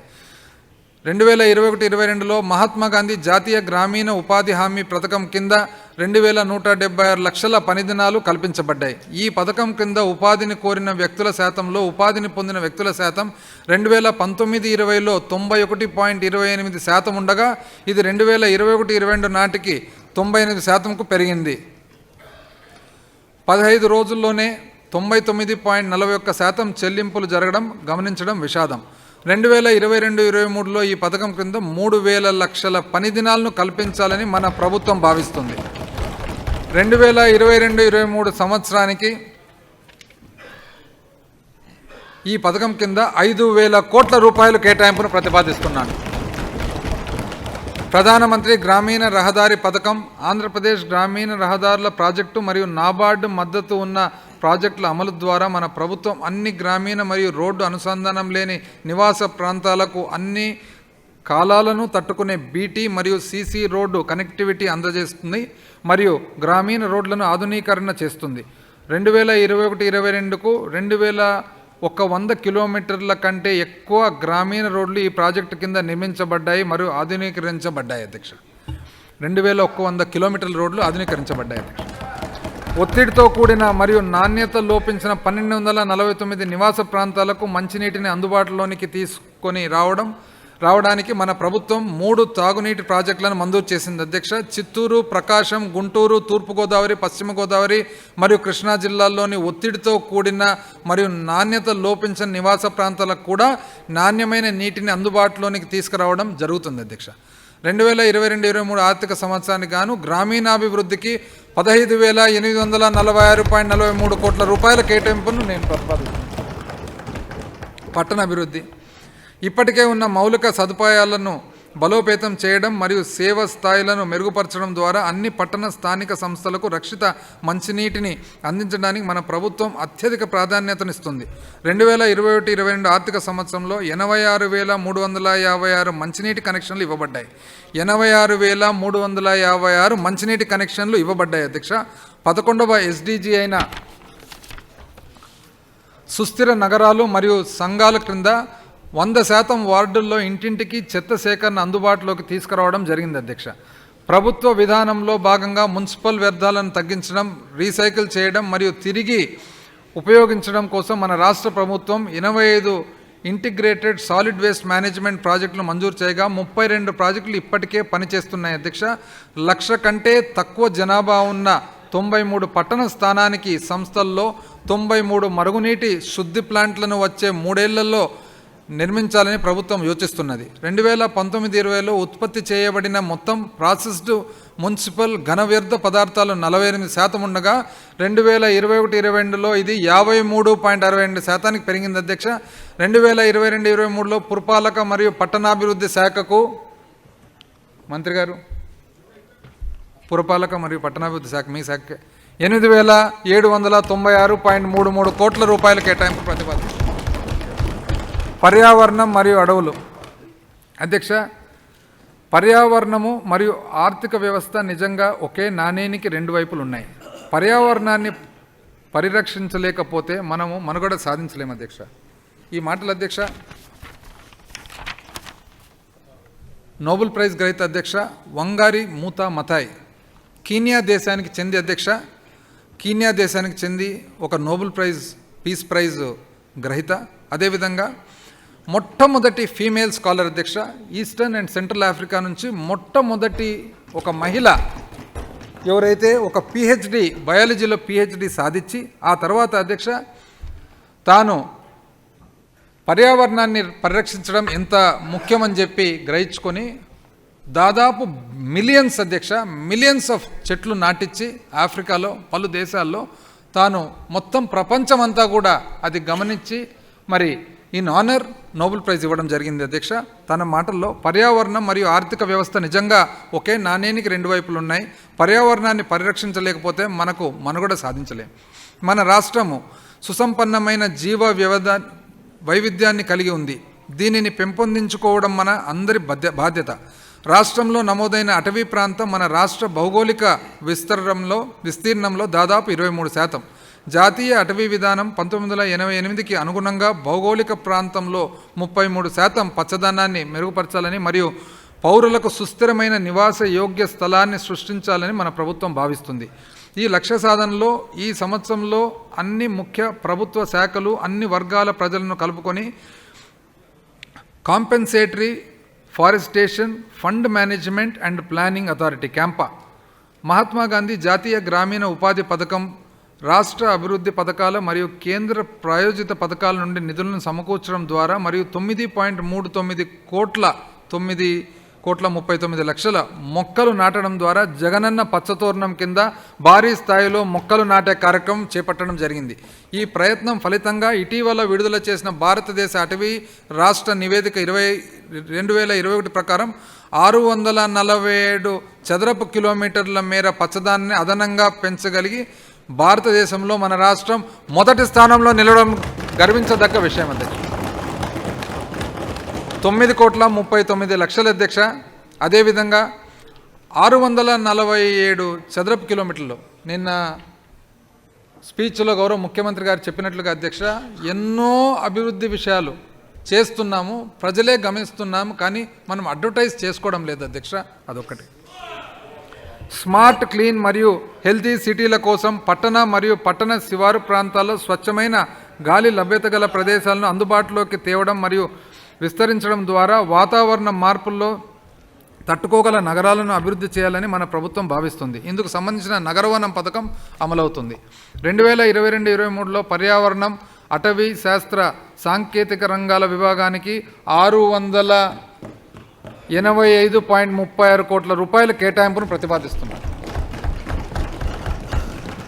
నీటి వనరులు మంచి ఆరోగ్యానికి మాత్రమే కాకుండా పారిశ్రామిక వృద్ధికి మరియు పర్యావరణ స్థిరత్వానికి కూడా నీరు ఎంతో కీలకం. నీతి ఆయోగ్ 6వ SDG అయిన స్వచ్ఛమైన నీరు మరియు పారిశుద్ధ్యం అనే అంశంలో ఆంధ్రప్రదేశ్కు 4వ ర్యాంక్ ఇవ్వడం జరిగింది.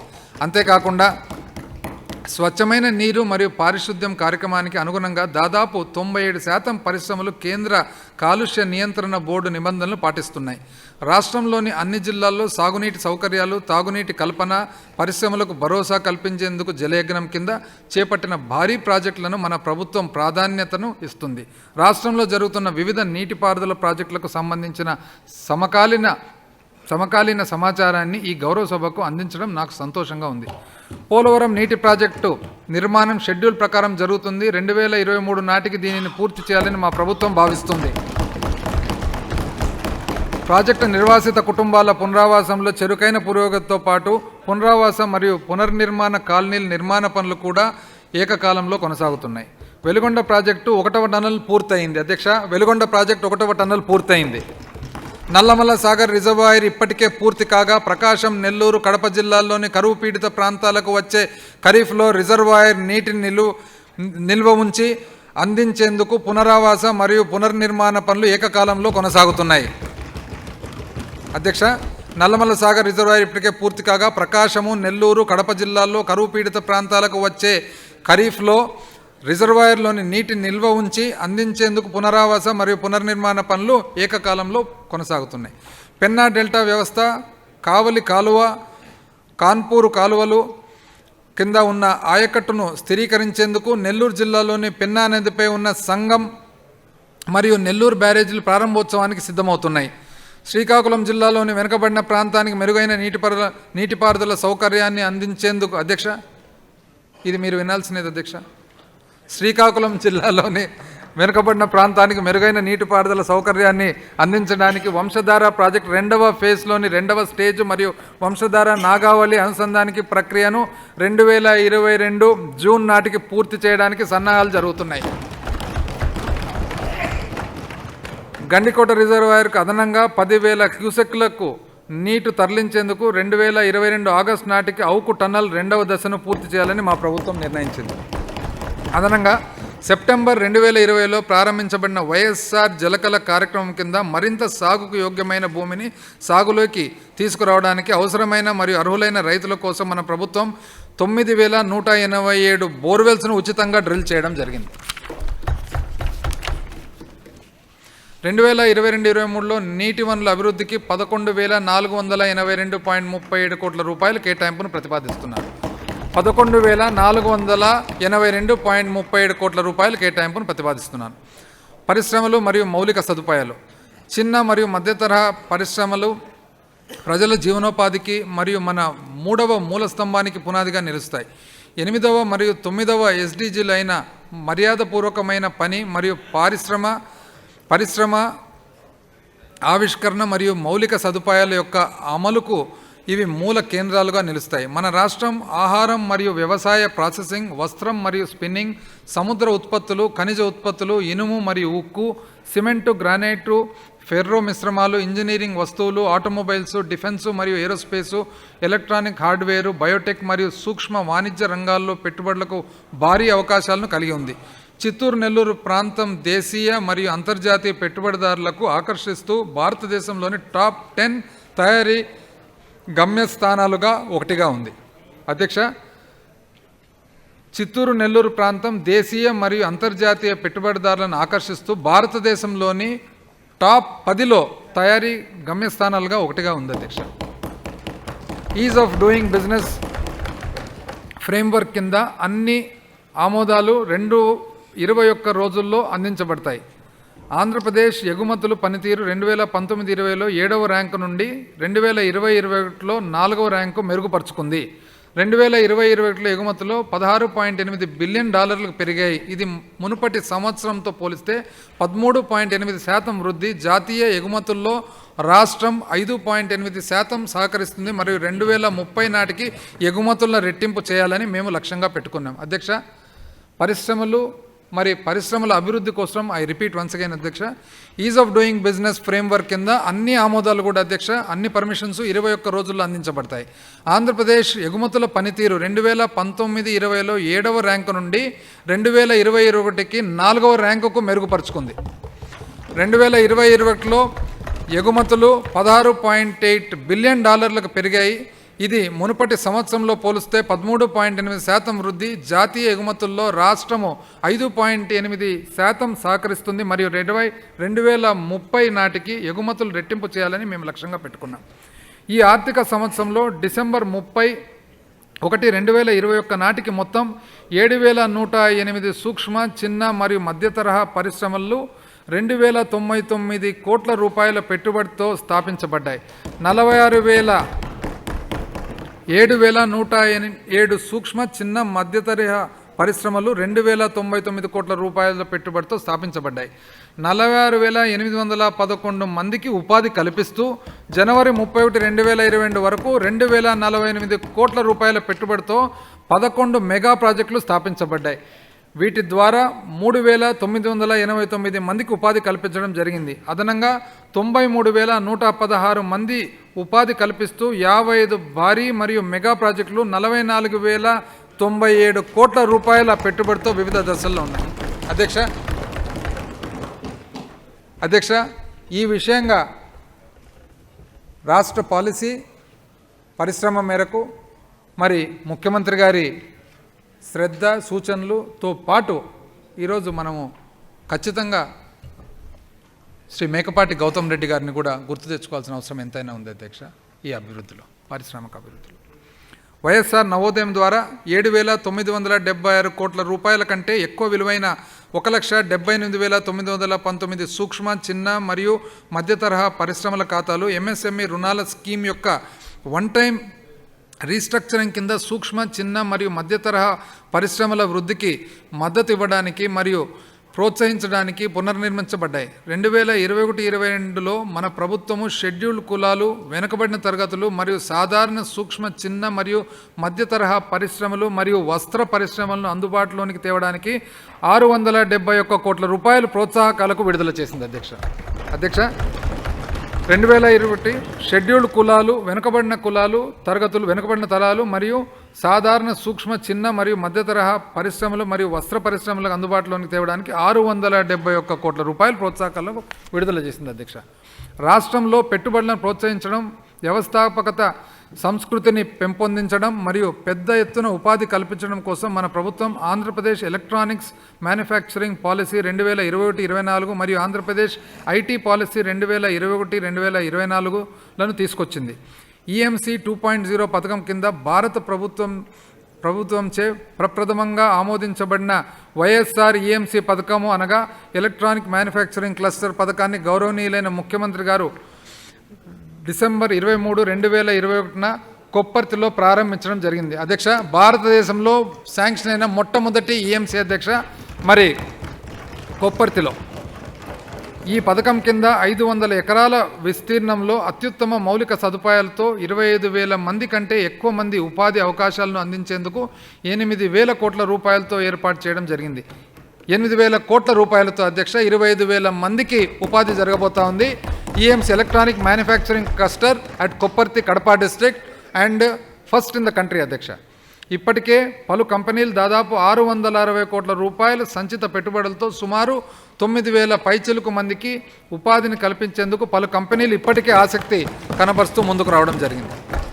రానున్న 2 నుండి 5 సంవత్సరాల కాలంలో 500 కోట్ల రూపాయల కంటే ఎక్కువ పెట్టుబడులతో 20,000 ఉద్యోగాల కల్పన లక్ష్యంగా ఐటీ రంగం కింద 10 పెట్టుబడి ప్రతిపాదనలు అధునాతన దశలో ఉన్నాయి. వీటికి అదనంగా వచ్చే 3 సంవత్సరాల్లో 4,000 కోట్ల రూపాయల కంటే ఎక్కువ పెట్టుబడితో 25,000 ఉద్యోగాల సృష్టి లక్ష్యంగా electronic system design and manufacturing sector కింద మరో 15 పెట్టుబడి ప్రతిపాదనలు ప్రారంభ దశలో ఉన్నాయి. అధ్యక్ష,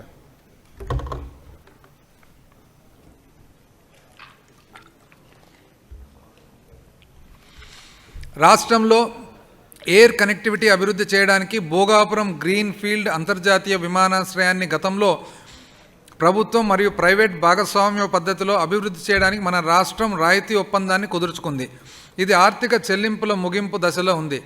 దక్షిణ భారతదేశంలోనే ఒక రాష్ట్ర ప్రభుత్వంచే పూర్తి స్థాయిలో అభివృద్ధి చెందించబడిన మొదటి విమానాశ్రయంగా కర్నూలు జిల్లాలోని ఓరోకల్లు వద్ద ఉయ్యాలవాడ నరసింహారెడ్డి విమానాశ్రయాన్ని నిలిచింది.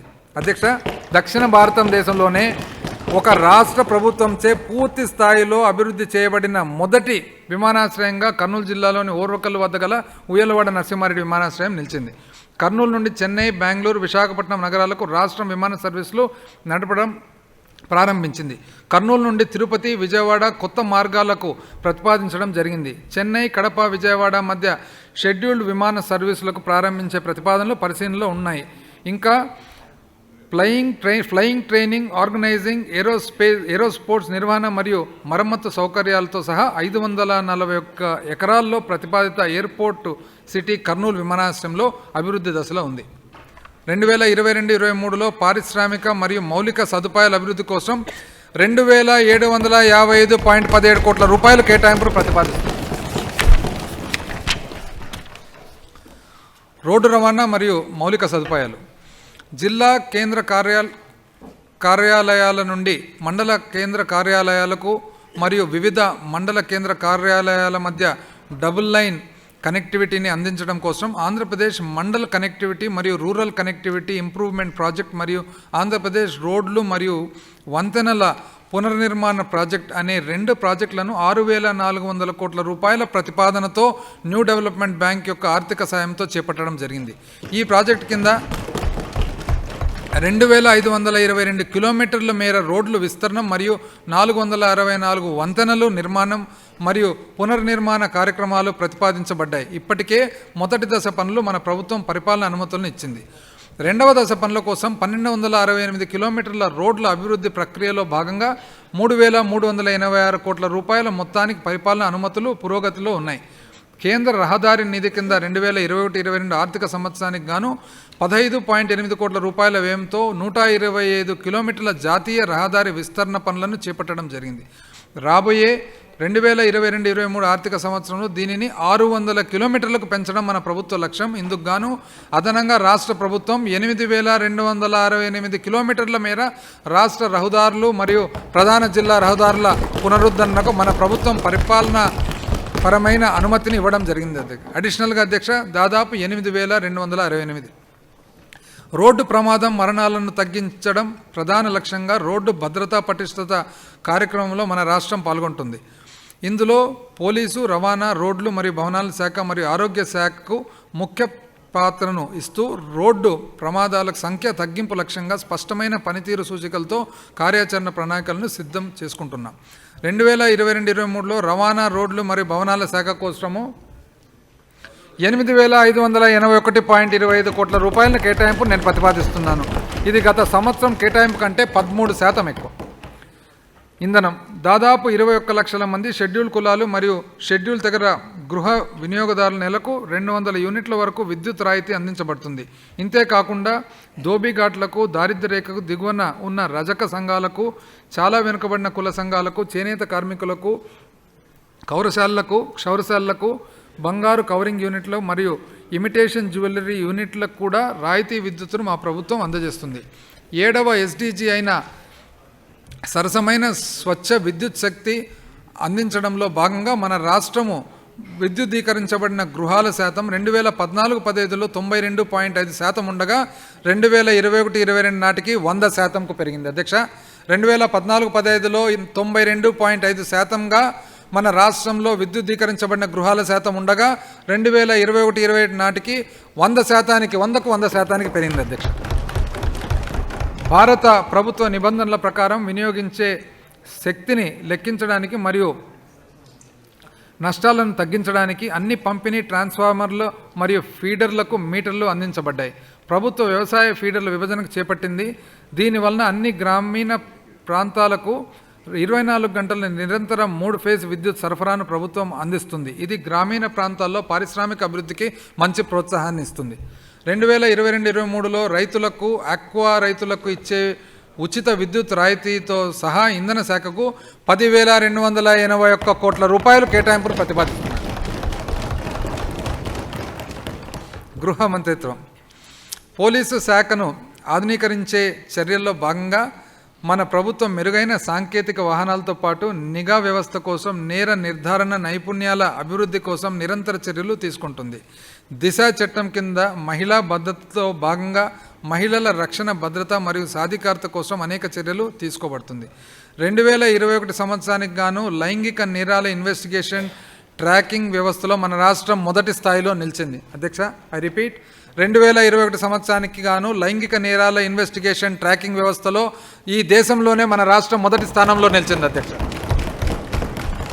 విచారణ సమ్మతి రేటు అంటే లైంగిక నేరాల్లో 60 రోజుల్లోపు పూర్తయిన దర్యాప్తు రేటు మన రాష్ట్రంలో 92.27% ఉంటే జాతీయం సగటు రేటు 40% మాత్రమే. జాతీయ రేటు అధ్యక్ష 60 రోజుల్లోపు మరి విచారణ పూర్తయిన శాతం లెక్కేసినట్లయితే భారతదేశంలో సగటు 40% ఉంటే మన రాష్ట్రంలో మాత్రం 92.27% ఉందని చెప్పి తెలియజేస్తా ఉన్నాను. 2022-23లో గృహ మంత్రిత్వ శాఖకు 7,586.84 కోట్ల రూపాయలు కేటాయింపును ప్రతిపాదిస్తున్నారు.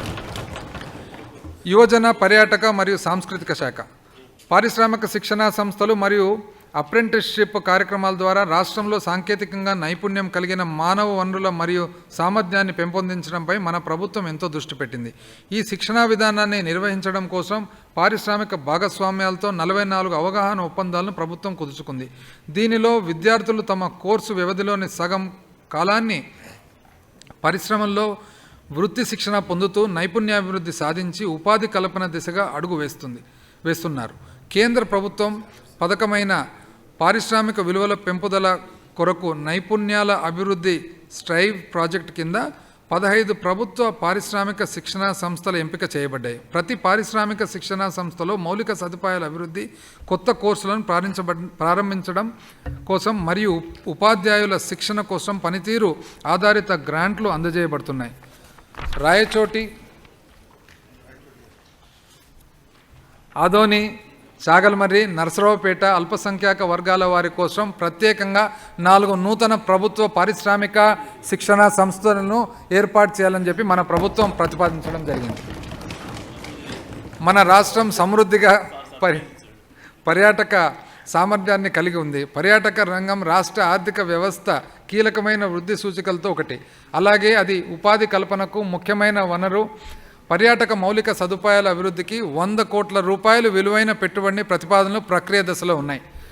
హస్తకళలను అభివృద్ధి చేయడానికి మరియు మెరుగైన జీవనోపాధి అవకాశాల కోసం కళాకారుల సంఘానికి ప్రత్యక్ష మార్కెటింగ్ నివేదిక అందించడానికి మన ప్రభుత్వం శిల్పారామం కేంద్రాలను ఏర్పాటు చేసింది. ప్రస్తుతం పులివెందుల్లో ఉన్న శిల్పారామం పార్కును మరింత శక్తివంతమైన, ఆకర్షణీయమైన పర్యాటక మరియు సాంస్కృతిక కేంద్రంగా అభివృద్ధి చేసేందుకు మాస్టర్ ప్లాన్లో భాగంగా అభివృద్ధి పనులు చేపట్టడం జరిగింది. గుంటూరులో నూతనంగా నిర్మిస్తున్న శిల్పారామం పార్కు నిర్మాణం తుది దశకు చేరుకుంది.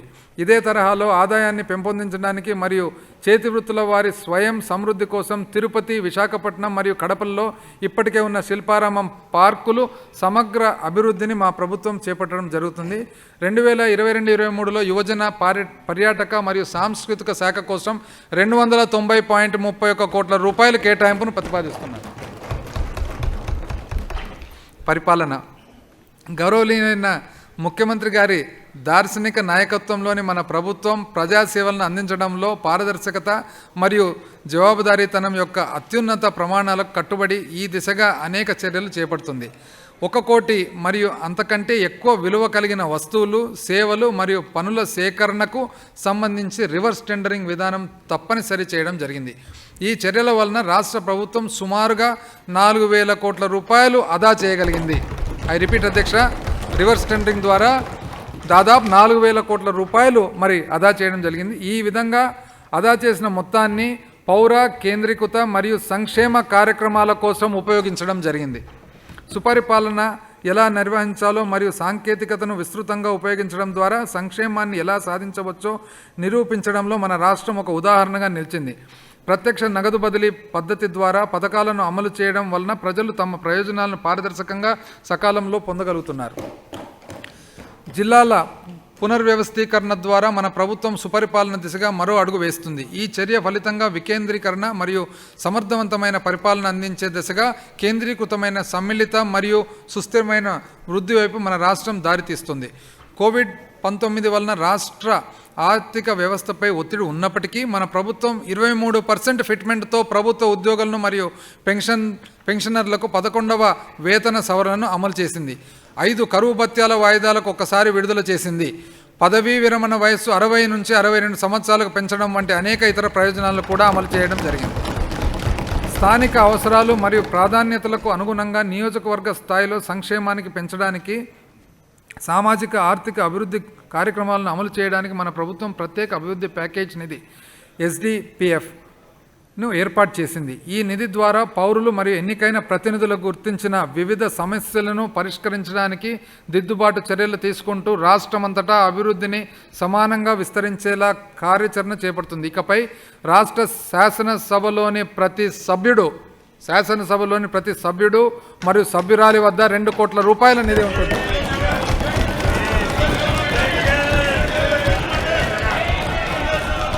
అధ్యక్ష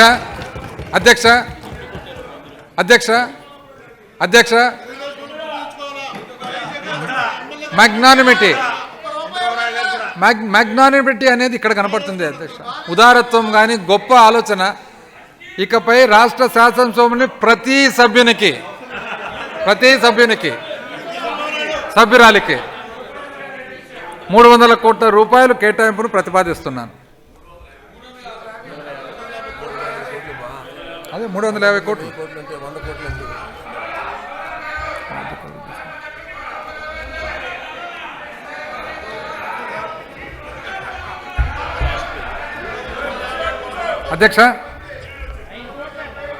అధ్యక్ష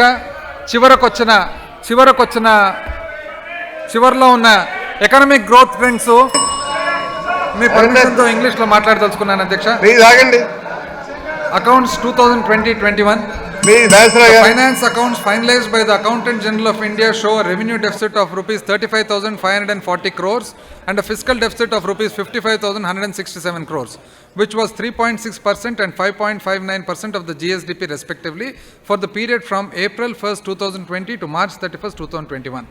Revised estimates 2021-22. The revised estimate for revenue expenditure for financial year 2021-22 is 1,73,818 crores, whereas for capital expenditure it is rupees 18,529 crores. The revenue deficit for 2021-22 is around rupees 19,545 crores, whereas the fiscal deficit for the same period is around 38,224 crores, which amounts to 1.63% and 3.18% of the GSDP respectively. Budget estimates 2022-23. For the financial year 2022-23, I propose an expenditure of rupees 2,56,257 crores, 2,56,257 కోట్లు, with revenue expenditure estimated at rupees 2,08,261 crores and capital expenditure at 47,996 crores. అధ్యక్ష, capital expenditure 47,996 కోట్లు. The estimated revenue deficit is around 17,036 crores and fiscal deficit is estimated around 48,724 crores. The fiscal deficit will be around 3.64% of the GSDP, whereas the revenue deficit will be around 1.27% of the GSDP. In the last 3 years, our government has set in motion transformational changes in the state through Navaratnalu and manifesto schemes. Through sustained efforts of our government, institutional strengthening and social inclusion, this process has gathered the momentum to take Andhra Pradesh a leader in all the SDGs. In the process, my government has taken care to ensure welfare of the common man, made the beneficiary selection process transparent and free of discrimination, adopted DBT mode on a massive scale for distribution of benefits, established robust decentralized governance. In the energy sector, our government has promoted solar energy in a transparent and cost-effective manner. Impactful interventions have been in health and education sectors through Nadu Nedu. My government has recruited 1.34 lakh village and ward secretariat staff so far. Further vacancies are being filled up as per the published job calendar. Finally, I am happy to inform this august house that my government is able to continue all the development-oriented programs promised to the public while handling the COVID-19 pandemic in the most effective manner, keeping the loss of life and hardship of the people to the minimum.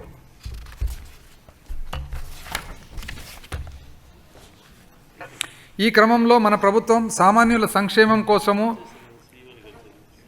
గత 3 సంవత్సరాల్లో మన ప్రభుత్వం నవరత్నాలు మరియు ఇతర manifesto పథకాల ద్వారా రాష్ట్రంలోని అనేక మార్పులకు శ్రీకారం చుట్టింది. అంతేగాక మన ప్రభుత్వం చేస్తున్న నిరంతర కృషి వలన, సంస్థాగత బలోపేతం వలన మరియు సామాజిక చేరికల వలన అన్ని SDGలలో మన రాష్ట్రం అగ్రగామిగా నిలిచేందుకు ముందుకు వెళ్తుంది. ఈ క్రమంలో మన ప్రభుత్వం సామాన్యుల సంక్షేమం కోసం శ్రద్ధ తీసుకుంటూ లబ్ధిదారుల ఎంపిక ప్రక్రియ పారదర్శకంగాను మరియు వివక్ష లేకుండా చేపట్టడం జరిగింది. ప్రయోజనాల పంపిణీ కోసం భారీ స్థాయిలో ప్రత్యక్ష నగదు బదిలీ పద్ధతిని అమలు చేయడం ద్వారా బలమైన వికేంద్రీకృత పాలన ఏర్పాటు చేయడం జరిగింది. మన ప్రభుత్వం ఇంధన రంగంలో పారదర్శకంగాను మరియు తక్కువ ఖర్చుతో కూడిన పద్ధతుల్లో సౌరశక్తిని తయారీని ప్రోత్సహిస్తుంది. నాడు నేడు కార్యక్రమాల ద్వారా ఆరోగ్యం మరియు విద్యా రంగాల్లో ప్రభావవంతమైన మార్పులు చేయబడ్డాయి. మన ప్రభుత్వం 1.34 లక్షల గ్రామ మరియు వార్డు సచివాలయ ఉద్యోగుల నియామకాలను భారీ ఎత్తున పూర్తి చేసింది. ప్రకటించిన జాబ్ క్యాలెండర్ ప్రకారం ఇతర ఖాళీలు భర్తీ చేయబడుతున్నాయి.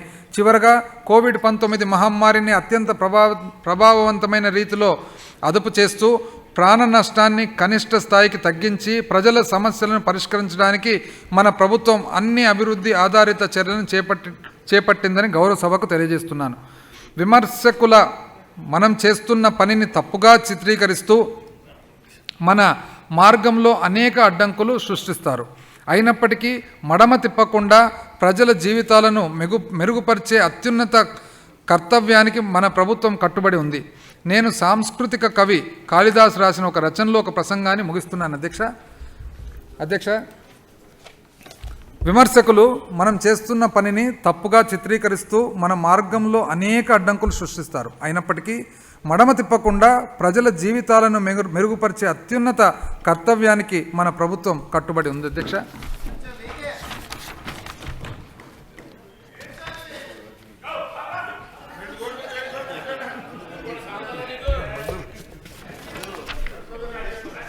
అధ్యక్ష, దాదాపు భారతదేశము ఈరోజు మనకిచ్చిన భరతఖండము మనకిచ్చిన గొప్ప కవులల్లో కాళిదాస్ ఒకరు. అధ్యక్ష, వెస్టర్న్ వరల్డ్ అంతా కూడా ద షేక్స్పియర్ ఆఫ్ ఇండియా అని అంటారు. అధ్యక్ష, ఎందుకంటే తను రాసిన రచయితలు అన్ని నాటక రచయితలు చూసినట్లయితే కుమార సంభవం వచ్చేసి కార్తికేయుని జన్మ, అదేవిధంగా రఘువంశ, అదేవిధంగా మాలవికాగ్నిమిత్రం, అభిజ్ఞాన శాకుంతలం, విక్రమోర్వశ్యం, ఇవన్నీ చూసినట్లయితే అధ్యక్ష దాదాపు ఇవన్నీ కూడా షేక్స్పియర్ తర్వాత అటువంటి షేక్స్పియర్ కంటే కూడా గొప్ప ప్లేస్గా చూస్తూ ఇవన్నీ ట్రాన్స్లేషన్ కూడా, శకుంతల అనేది ట్రాన్స్లేషన్ కూడా గురైంది. అధ్యక్ష, తన మాటల్లో ప్రతి నిన్న ఒక జ్ఞాపకం మాత్రమే, అలాగే రేపు అనేది ఒక లక్ష్యం మాత్రమే. ఈనాటి మన జీవన పురోగతి ప్రతి నిన్నని ఒక సంతోష జ్ఞాపకంగా మారుస్తుంది, అలాగే ప్రతి రేపటిని కొత్త ఆశలతో లక్ష్యం వైపుగా నడిపిస్తుంది. అందుకే ఈరోజు వర్ధమానంలో ఆనందంగా జీవిద్దాం, అలాంటి శుభోదయాలకు స్వాగతం పలుకుదాం. ఈ మాటలతో గౌరవ శాసనసభ ఆమోదం కోసం నేను 2022-23 ఆర్థిక సంవత్సరానికి బడ్జెట్ను సమర్పిస్తాను. జై ఆంధ్రప్రదేశ్.